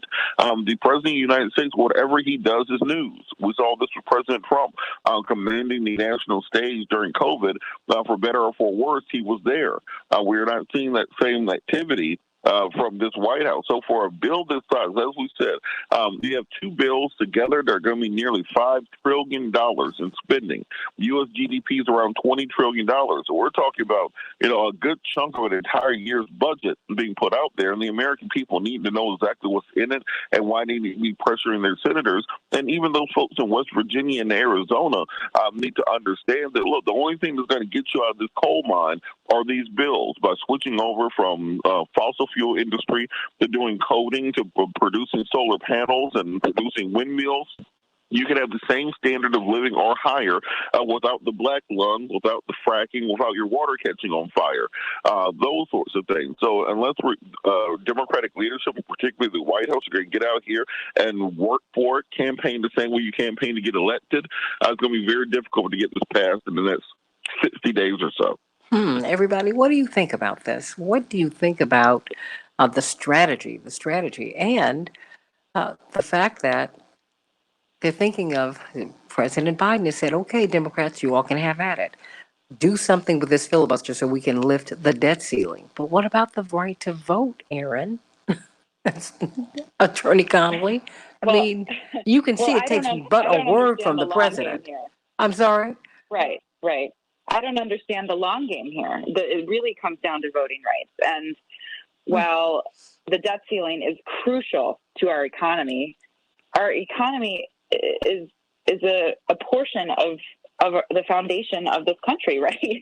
And what motivated his voters and his folks, and I don't care how the filibuster ends, it needs to end, clearly. It's an obstructionist, racist policy, and the procedure that is now ingrained into our Senate is not in our Constitution, right?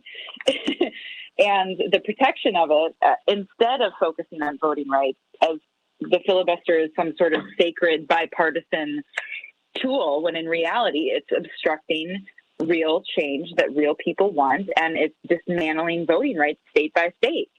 People are desperate for a federal law that prohibits these.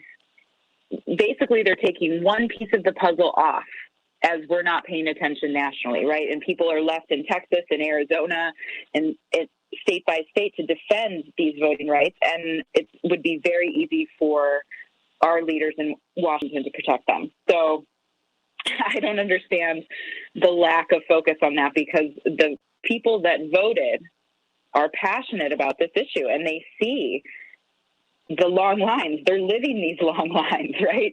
They understand what's at stake, and it's almost like that has just been completely put on the back burner to a slow simmer. And these bills are crucial. I'd like to point out the difference between. I think it's important to note the differences in the infrastructure bill and the Build Back Better plan. Right? One is about stuff.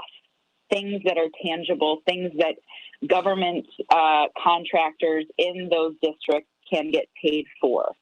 Where is the accountability on those costs, et cetera, right? So it's bipartisan because somebody is having a material benefit to that infrastructure bill passing. Whereas the Build Back Better plan is about the people. It's about working people. It's about poor people. It's about small businesses, real small businesses, not the giant businesses that through the complex tax code create themselves to be small businesses.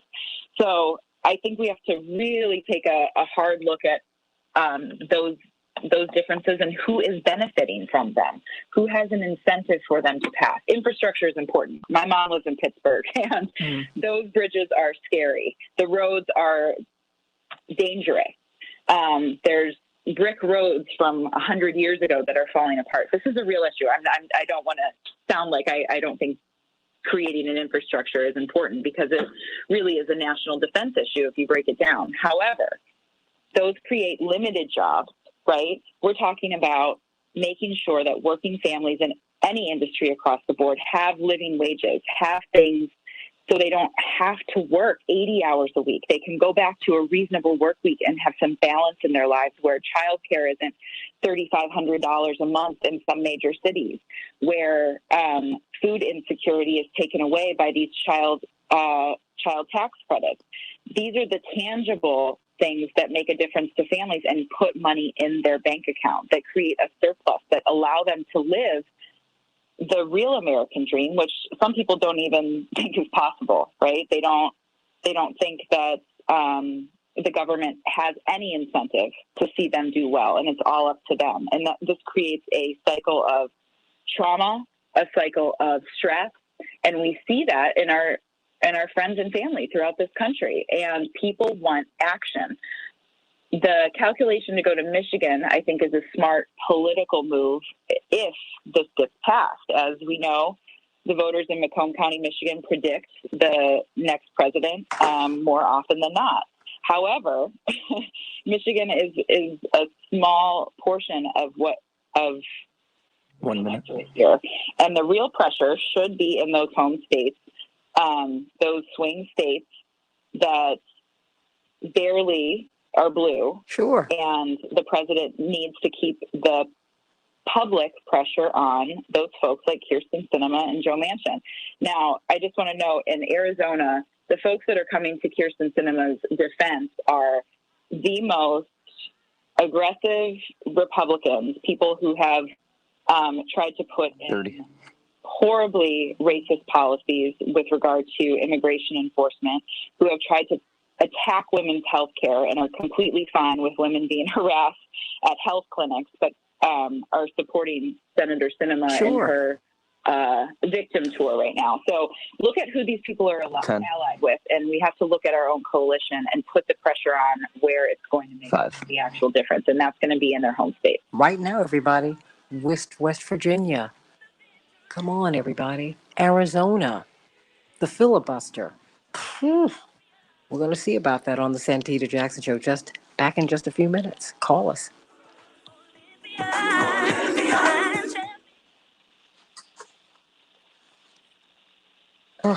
Well, he has given.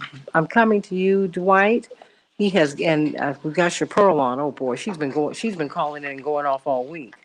So I'm going to give her to CK. So you can. And I'm already ready. I'm fired up and ready to go. Ain't that the shit the Democrat tells us? We fired up and ready to go. I'm giving you to CK today. CK knows how to put some ice cubes in some hot water. I can tell you that. So I'm going to do it. I'm gonna borrow that expression. Put some ice cubes in hot water. Oh, yeah. I've seen you do it. You know I have. Oh. We have David Daly. Okay. Oh, right. Huh? I got your back, bro. But this really makes no sense. It really, really makes no sense that voting rights would be the sacrificial lamb, if you would. Because CK. That's what's happening here. I don't even know what's so difficult about about modifying the filibuster, doing something and suspending it. I don't even know what's so difficult about this. But I'll tell you what, the midterm election, we're going to have some serious issues because people are so upset. And like in places like Atlanta, where we have these voter suppression laws, yeah, people are beside themselves because they were holding out. They just knew that by now we would have we would have federal legislation that's been passed. I mean, we were trying to push that during the first 100 days. And I just knew he'd be going to West Virginia. We're just going to have to find a way to outvote the gerrymander. We're going to have to find a way to outwork and out-turnout. And David, none of that is happening. It's absolutely insane. No, it's not. It's not insane. Well, no, hold, save your best stuff. Dwight, we're coming up in a minute. Hold on. All right. Oh, well, you can say it now because say it again. Say it. You can say it again when we get on the air. Go on, Dwight. It's strategic. You're missing the point. Is that he does not want that bill to pass. He is a closet white supremacist. He is a closet white supremacist. And he does not want blacks to have and brown people to have that kind of power. And all of his policies reflect that. If he was not that, then he would be in Virginia. He's strategically outside of the battle line so that he can have the pretext of, well, at least I tried. Well, he didn't try. I'm going to save the rest of my comments so I don't have to repeat myself for the next segment. Gee whiz. But this is a strategy. Oh. Okay. That makes me feel so...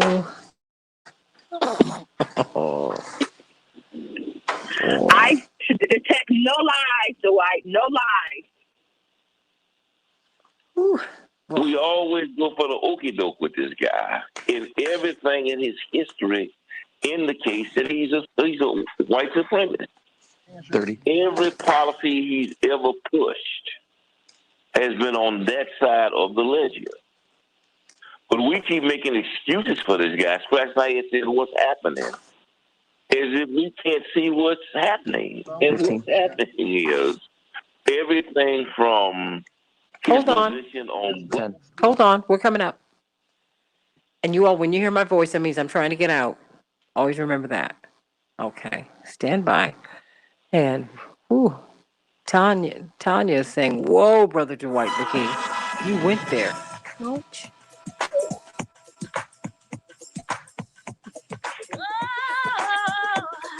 This is the Santita Jackson Show. Determined, unstoppable, achieving the impossible. We're standing tall with our heads held high. We are victorious. Hey, everybody. Welcome back to the Santita Jackson Show. Wow, what a tremendous panel we have. And we've been talking about so much. You know, if this is Wednesday, and of course it's legal Q&A with CK. She gave me permission today to kind of step outside the lines because we have a lot that we want to talk about, not just next week, but in the coming days and weeks.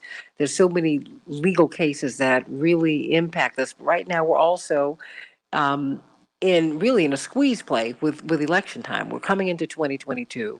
And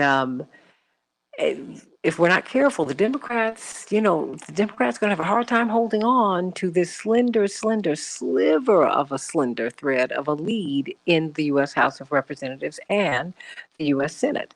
Really, really. President Biden was in Michigan. He is going to be in Chicago, but he's not in West Virginia. He's not in Arizona. Why not? Why not?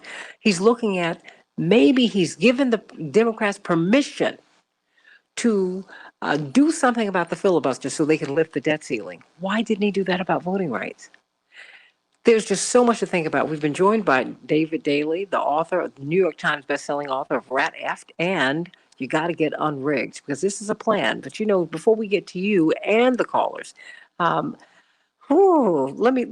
McKee, you were making some points on the other side of the break that, have everybody fired up over here. What do you make of this? Why Chicago? Why Michigan? Why not West Virginia and Arizona? Because strategically, he does not want that bill to pass. He's not concerned about the voting rights bill because he's a closet white supremacist. And the Lord said, where your treasure is, where your treasure is, where your heart is.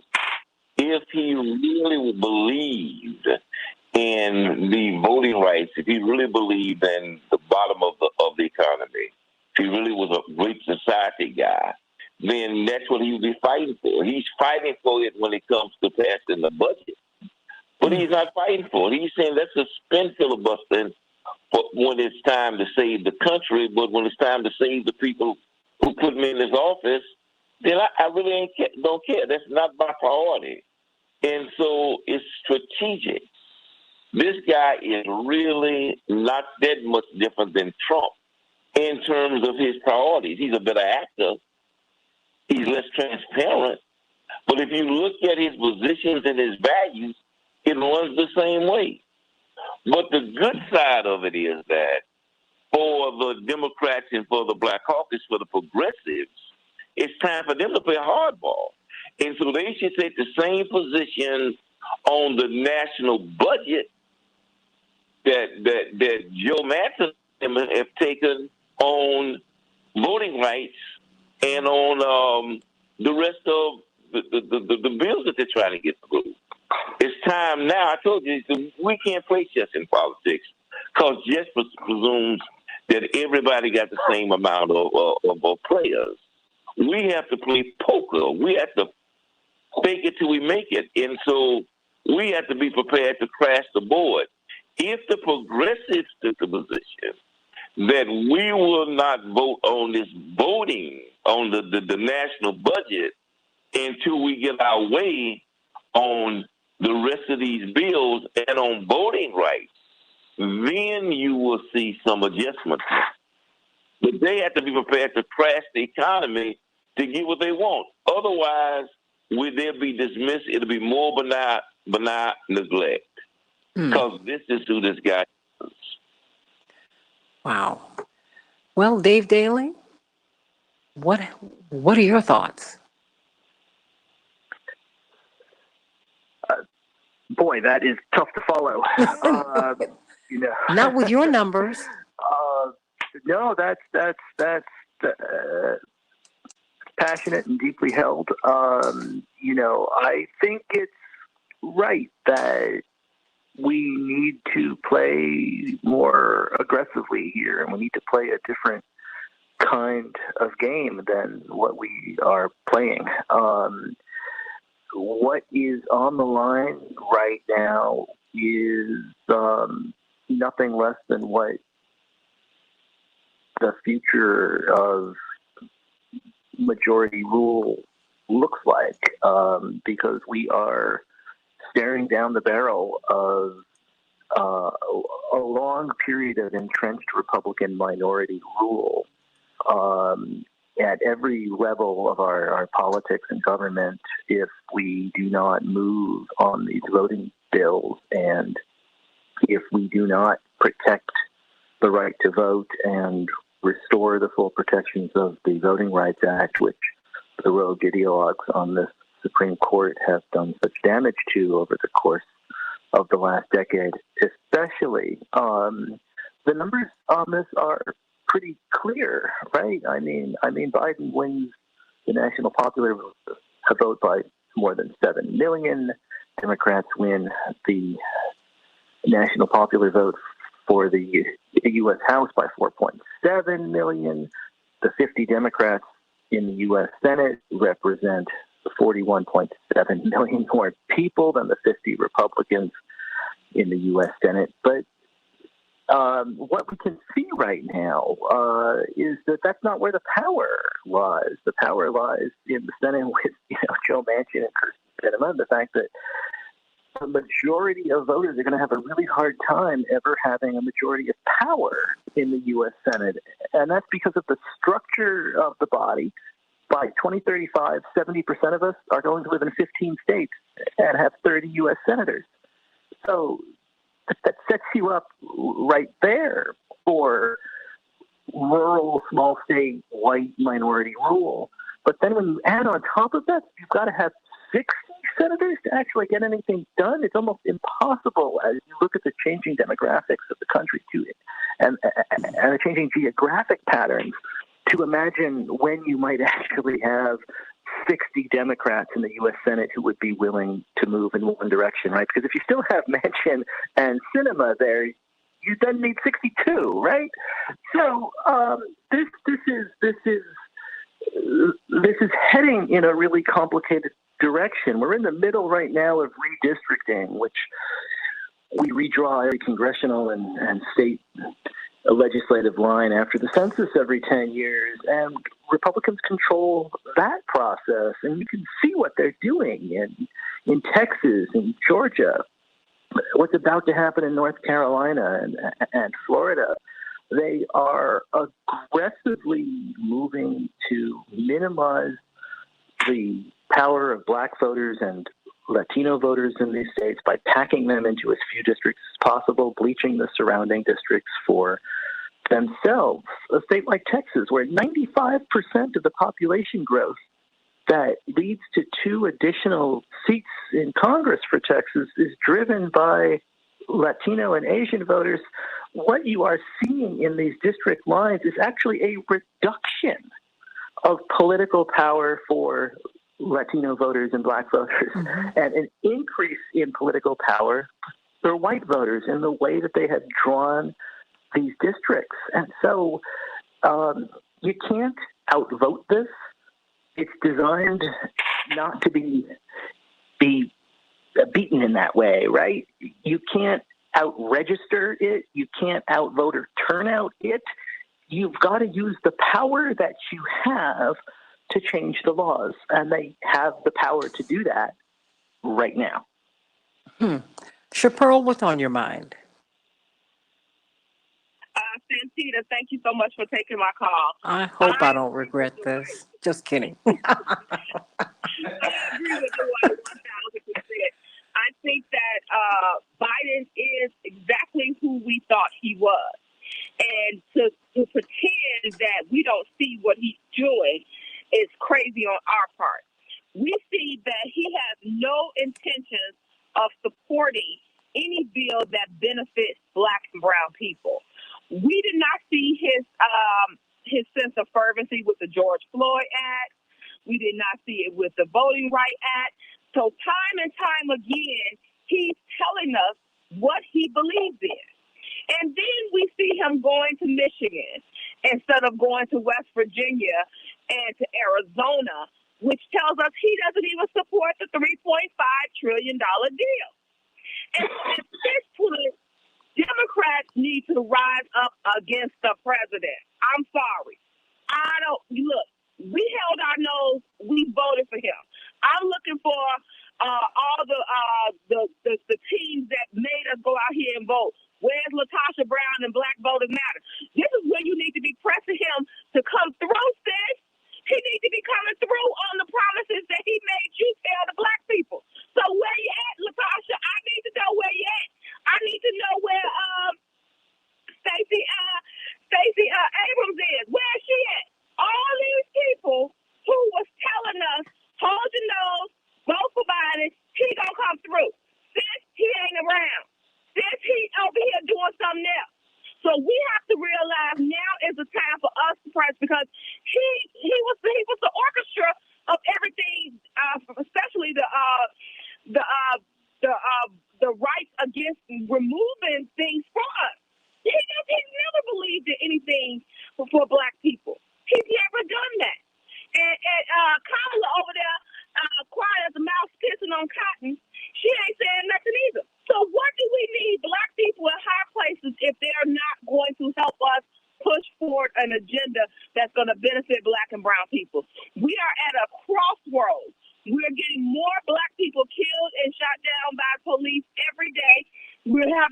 our rights rolled back every day. Abortion rights are under attack. Voting rights are under attack. We are under attack. We need somebody in office that's going to work for us, and we need to get it done. That's it, Santita. Boom, mic drop on that. But I will say this, Latasha Brown has been lobbying. She has been, but she can't do it by herself. You know, there is not enough. We have to make noise. We all do. We all do. And I hear you, Chaparral, the people who, and everybody who lobbied so vigorously, so rigorously. I'm not against the president, but I am for my position. And I think what we've got to do is advocate. And we have to push. You know, this is where marching matters, CK. You know, this is where all of this advocacy matters. This is where getting involved in your organizations and pushing and calling 202-224-3121, sitting in on your representatives' offices, CK. It might not look cute. It might not make you the most popular person at the dance. But this is where this matters, CK. No, it does. And let me and I understand why Chaparral feels. Oh, I do too. I get it. A lot of people feel that way. Yeah. A lot of people feel that way. And I will say, I am not prepared to throw away this president, because I think we have to push this agenda and fight. Now, let me just say something, because I do know that Latasha Brown, Stacey Abrams, many activists, voting rights, civil rights activists have been pushing and protesting groups of Black women in Washington, the president's failure to do something about voting rights, about reproductive rights. So when Chaparral asks, where are they? They have been very, very aggressive. I know that because I'm getting all of the information and plugged into that network. So I do want to make that clear. But it can't just be that one group, that demographic. It's got to be the same type of coalition. Groups that got the president in office have to coalesce and come together and get this done. Because just like everybody else, the president has issues that are at the top of his agenda. It may not be what we hoped. It may not be what we believed. It may not be what we thought was going to be. But that's what it is. And it's only going to change if we fight. There's an election. There's nothing like an election to give people incentive to do what they need to do. We've got an election, and we will lose control of the Senate. We barely have it now. We got a couple senators that need to be outvoted. But that's a discussion for another day. But I think that this is the time to put the pressure on and to push the agenda. This is the time, and it's going to take that same amount of pressure and also legal challenges. The Justice Department is challenging some of these voting rights, crazy voting rights laws, but that's not enough. There are also legal challenges in the courts, like here in Georgia, by different groups that are challenging these voting suppressive laws. But that's not enough. It needs to be where the pressure is on the Senate and on the administration, in my impression. And Santita, just like you said, 202-224-3121. People should be up and armed and calling and yelling and saying we've got to have a voting rights act. And what is this? This is not what we bargained for. And that's going to make a difference. I mean, we don't need all of that. We don't need all of that. Politics is the science of. We already have politicians in office who has a vote on this budget, on the national budget.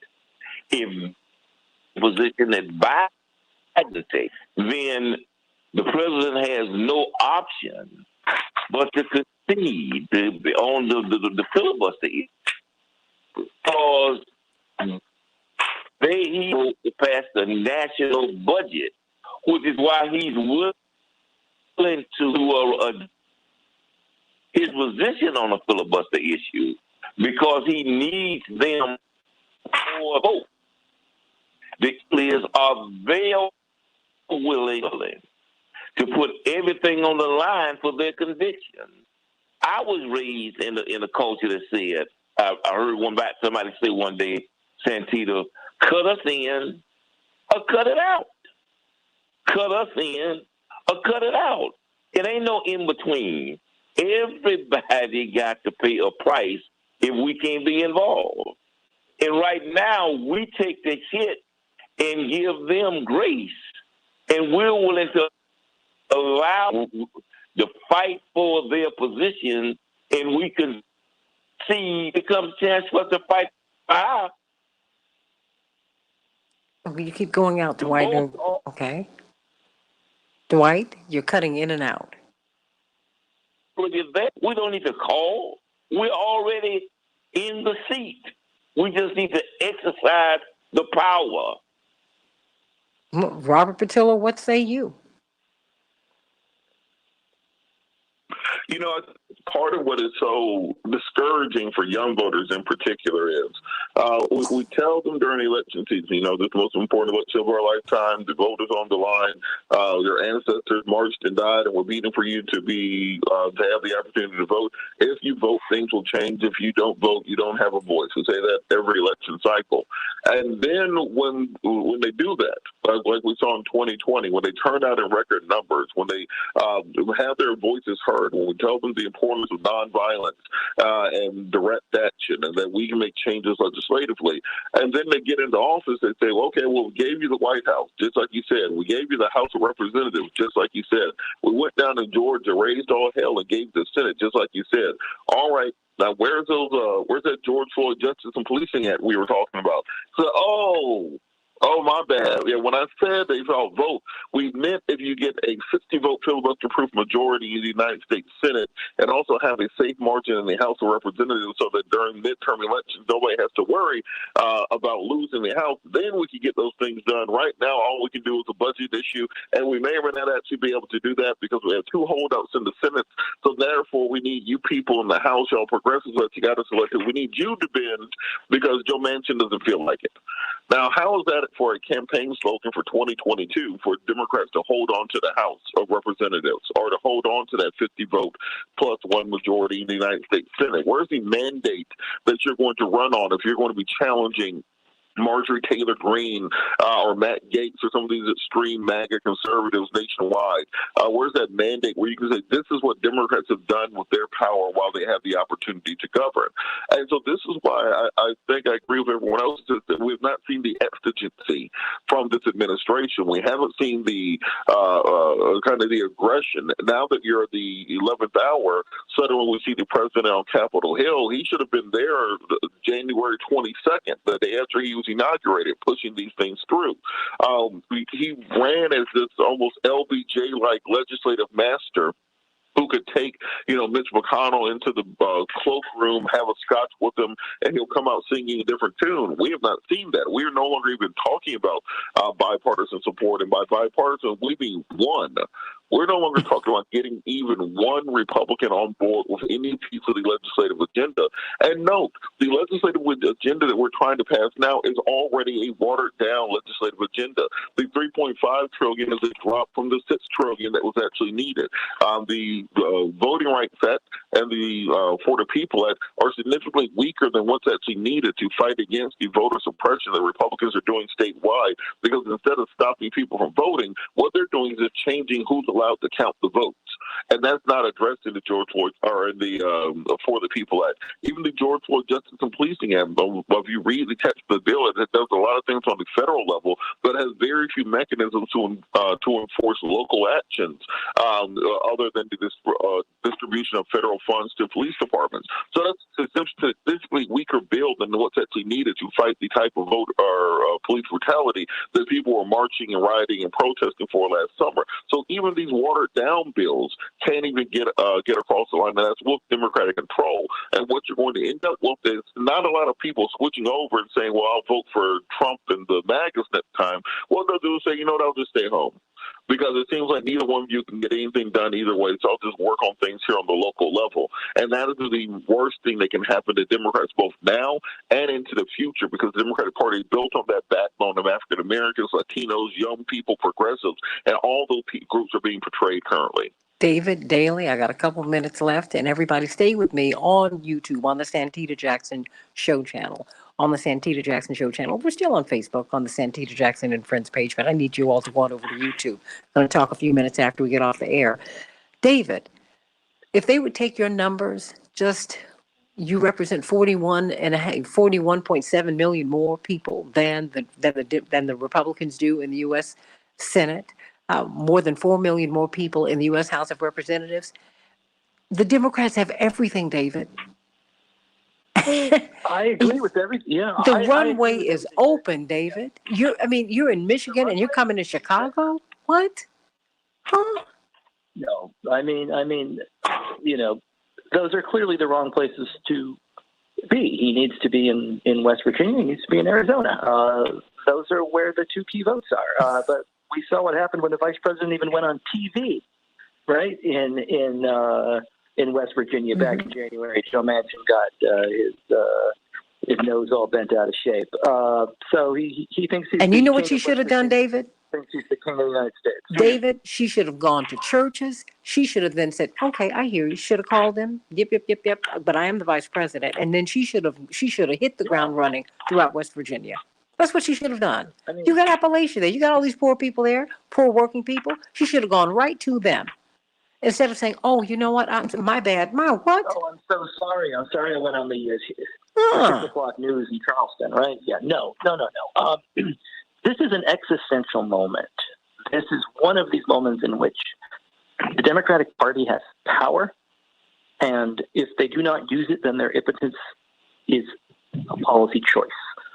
And there will be consequences for that. And the consequences will be, as Robert just laid out, that you cannot go before voters in a midterm election year and say, yeah, I know we told you we do all these things, but you've got to vote harder for us this next time and give us even more people, and then maybe we'll have a chance at something at some point down the road. No, that doesn't fly. You can't fit that on a bumper sticker, and you can't generate any turnout with that, and you especially can't generate any turnout with that, with all of the additional voter suppression methods that have been added in the states. And as Robert laid out, the way that they're changing the way and who has the power to count votes and certify elections in all of these places. But on top of that, it's it's a redistricting year, and we saw what happened to the Democratic Party between 2010 and 2012. The losses at the state legislative level, the losses at the congressional level, that never came back over the course of the next decade. The demographics of this country have changed dramatically over the last 10 years. And what Republicans are doing in state capitals right now is trying to draw district lines that will effectively act as firewalls 1 minute against the changing nature of this country. It has worked for the last decade. These tactics have worked for the last 250 years, right? And they're going to continue to work moving forward. The prospects for the Democratic Party over the course of the next decade are not good as a result of the political geography, the result of redistricting and voter suppression. And they have this moment now. 30. They have to act. They have to use it. Absolutely. I mean, and right now, stay with me right here, everybody. I'm going to talk for a couple more minutes, about five or 10 more minutes just before, not even 10, about 5 more minutes. And I just want to get some closing thoughts from you, Aaron, and from you, Dwight, and from you, CK. And I don't know, Pam, if you're still there, because I want to get to you, everybody. And I'm here. I'm just telling you, I'd stay right there, Pam, because we're going to speak to you right as soon as we get on the other side. I love you, everybody. Think about that. Think about it, because we are in crunch time, everybody. We have a few minutes to get these bills and this money through. Will it happen? I don't know. But you have the power to push and make it happen, everybody. I'm Santita Jackson. Stay right here with me on the Santita Jackson Show channel on YouTube. Back in just a minute. Pam, what's on your mind, sweetie? Thank you so much for being so patient. No, thank you, Santita, and hello to everyone. Just simply, I want to really, Shapiro hit it. But my question to the panel, what does Joe Biden really want? And see, when we start from 6.5 trillion and we go down to, 1.9 or 2, that's not a negotiation. That's a giveaway. Mm-hmm. And, Chris Coons, that whole moderate cabal. See, I just don't believe it's only Manchin. I agree. And cinema. I agree. It's the whole cabal of the moderates, trying to blame the progressives for losing some of the seats. Santita, this is just despicable. And Joe Biden, yeah, we supporting him, but he's got to do better. He's got to deliver. And the Democratic Party has to do some messaging. Call Joe Manchin out on his mess. Treat Joe Manchin like they treat the base of the party. Because if we lose, they'll be blaming us. Let me tell you something. The Democrats know how to push someone, and they know how to push someone out. They pushed Bernie Sanders out. Okay. Exactly. They pushed Reverend Jackson And they out. know how to criticize. So I mean, I am tired of They know that. how to criticize. I am tired of that. I'm tired of that. They know how to support someone and they know how to bury someone. The problem is they're hurting themselves. This is ridiculous. Ridiculous. And I think Dwight's got a point. What do they really? That's why we're asking. What do they really want, and how do they plan to get it? You knew you were coming into a racist, hateful Republican Party. You saw what these senators, some of which I guess were your colleagues, you saw and witnessed what they did to this country, Santita. But but let me tell you something. When you look at, but Pam, please, the Republicans, racist and all. Look, let me do yourself a favor. Okay, racism is just it is in the fabric of the country. It's all through the thread. So don't give the Republicans give the Republicans all that credit and absolve the Democrats. I know that's not what you're saying, but I'm saying we have an issue here. 95% of the population growth in Texas is due to Latinx and Asian and Black people. Those three groups are going to lose congressional districts. They're going to lose the seats because of gerrymandering. Now, whoa. I need the president to stand up on that. I need him to suspend the filibuster to get my voting rights. That's what we need him to do. And we need to push. We need to stop playing with folks. You play with a puppy, they will lick you in your mouth. I don't know about you, but I don't like cross-species love. I'm not into that. Okay? No, I'm not. No, I don't want any puppy licking me in my mouth. Don't play with me. And people need to stop allowing themselves to be toyed with. Stop it. Well, Santita, here's what I know. So we're not going to get anything done, and then you're going to try to blame us. And that's unacceptable to the people. That is unacceptable to the people. So with the George Floyd Act, it seems to me, if that doesn't get passed, then you're saying it's okay to just kill Black people at will. And that's how I interpret the non-passage of that legislation. Well, you know what? Can I just say? Please jump in. The George Floyd Justice Policing Act is not going to get passed. I just want to confirm. I mean, unless there's something that we're missing, that is not going to get passed. CK. I don't. It's not going to get passed. CK. It is not going to get passed. CK, how are we going to go back to these young people and tell them to go on and vote over here when you didn't get your voting rights? You didn't get the George Floyd Justice and Policing Act. I mean, and then you didn't go to West Virginia. You didn't go to Arizona. You came to Chicago. You came to Michigan. Huh? I don't know everything about politics, but what? No, it's a huge problem. But, I mean, I see the glass always half full, not half empty. Oh, me too. But the George Floyd Justice and Policing Act is not going to get passed. The Voting Rights Act, as we know it, as we'd like it to pass, before the people, all that, not going to get passed. So we just need to make some decisions. We have to force a hand to put, right now, as things stand right now, unless something drastic happens. And I'll tell you, the Democrats will get creamed in 2022. Creamed, just destroyed. And that's going to be the travesty. And so for the Black and brown voters and the young people that came out and voted, they're again in this catch-22 because they are the ones that can save the Democratic Party, but there's no reason for them to do it because this first run of it has been very disappointing and devastating for things that were important on the agenda. But if it's not positioned that way to the president and he understands it and gets it and feels it, then it's just going to continue and there will be no change in the difference whatsoever. But why are we trying to save a party? They're trying to save us. That's confusing to me. I mean, we have this loyalty, this totally disproportionate to the loyalty that they have for us.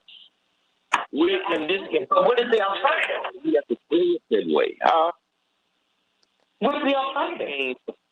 We are in this game by. I told you, everybody has their skin in the game, and so our position now should be: if you all don't pass George Floyd bill, if you all don't pass the voting rights bill, if you all don't pass our bills, then we'll crash the table, and we won't vote for this budget, and the whole economy will crash. They'll huff and puff and blow this whole thing down. Everybody has to have stick in the game. And because you know what? If they don't pass this bill in the next 2 weeks, then the whole economy is going to crash. In furtherance of your point. Put everybody behind on the table. In furtherance of your point, that's the same gumption that had Goldman Sachs go see Nancy Pelosi and give her a 2.5-page document and say, I need $770 billion right now, or the economy will be crashed on Monday. Huh? That's how you play hardball. And this is a private company that went to our Speaker of the House, who is in the direct line of succession to the presidency. And they said, we will crash this whole thing if you don't give us this money and save our offices. Huh? I'm just saying we have people who are rationing their insulin. We have people who are hungry, everyday children, grown folks. People are being evicted as we speak. All of that. And we act as if these are, because I'm sitting here in a comfortable place. Everybody is on a line. So clearly we all have homes. We're not unhoused. These people need to know that we mean business. They sure did do a lot of begging last year. This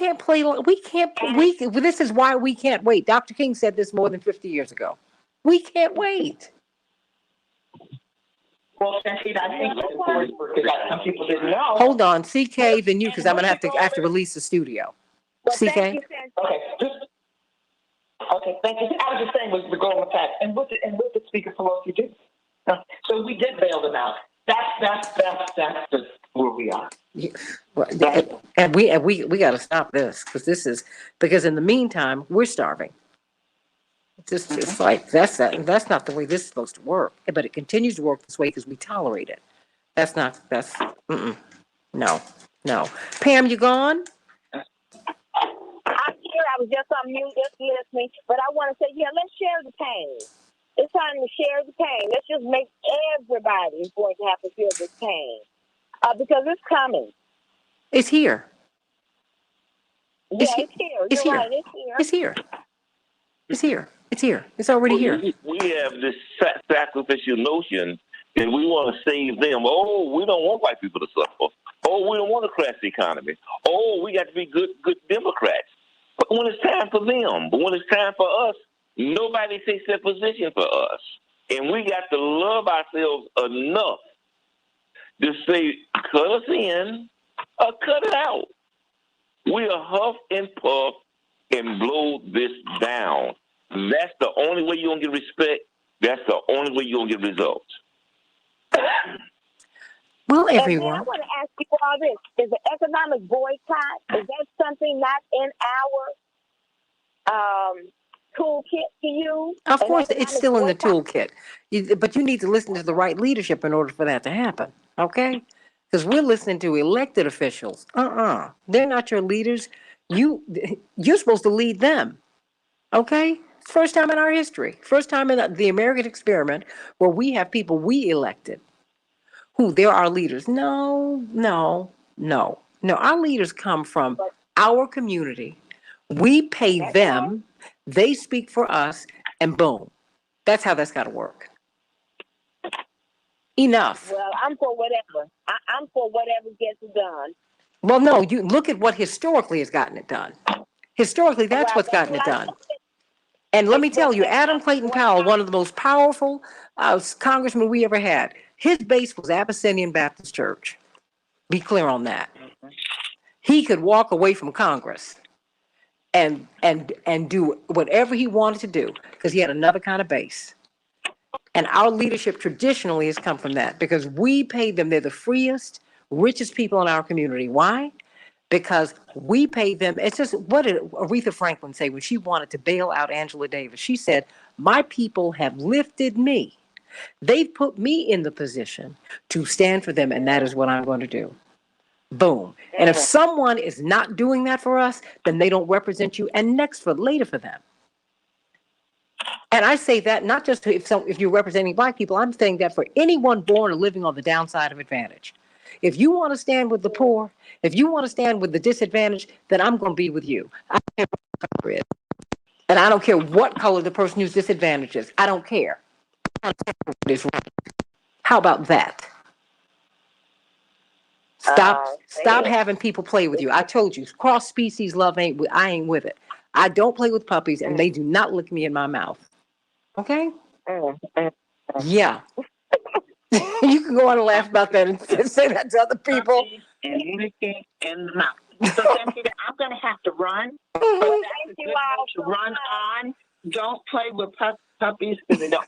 So I'm going to have to run. I should never have said that to CK because she's going to make me pay for that. No, puppy. No, So I'm going to. I have to run, Cynthia. I really do. Because it's been great, but I think. Well, you all have a good day. Be safe. You too. Santita, I think it's good to give people things to do. Like, what is the next step?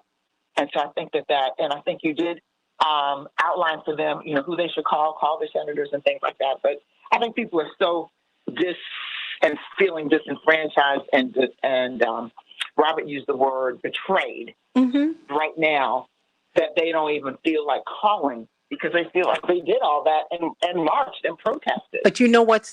I'll say this because I got to let the studio go. Let me tell you, you should feel empowered. The fact is, both parties represent corporatists, but they need the voters. They need the voter support. So whether you're Republican, Democrat, or somewhere in between or outside of that, you need to make these parties represent you, or you need to go to something else. You need to make these representatives represent you, not just corporations. Make them represent you. Make them do what you need them to do. Be grown about this. You have power. They need you. Don't be needy for them. Don't kneel to them. Get up. My father has said over and over again, no one can stand on your back, can be on your back if you're standing up. Stand up. You don't need to take dog insulin. You don't need to ration your insulin. That's what's happening in America today. That's ridiculous. But we're tolerating it. That's why it's happening. $6 trillion plus dollars.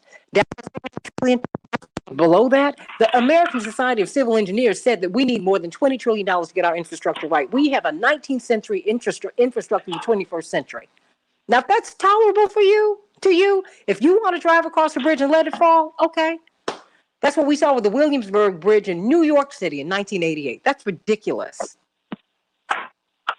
Ridiculous. But this exists in this constitutional republic because we tolerate it, and we have to stop it. We have to decide that we want a more perfect union. We have to decide that we want a country that works for us, not a country that we merely work for. We're the ones who have to do this. We're the ones who we have been waiting for. Get up and make this country work for you. Make it what it's supposed to be. That's on us. We don't kiss rings here. We don't have kings. We have presidents. We have vice presidents. We have elected officials. Treat them like they work for you, not with contempt. With respect, and with respect, you need to do for me as I've done for you. It's that basic. I love you, everybody.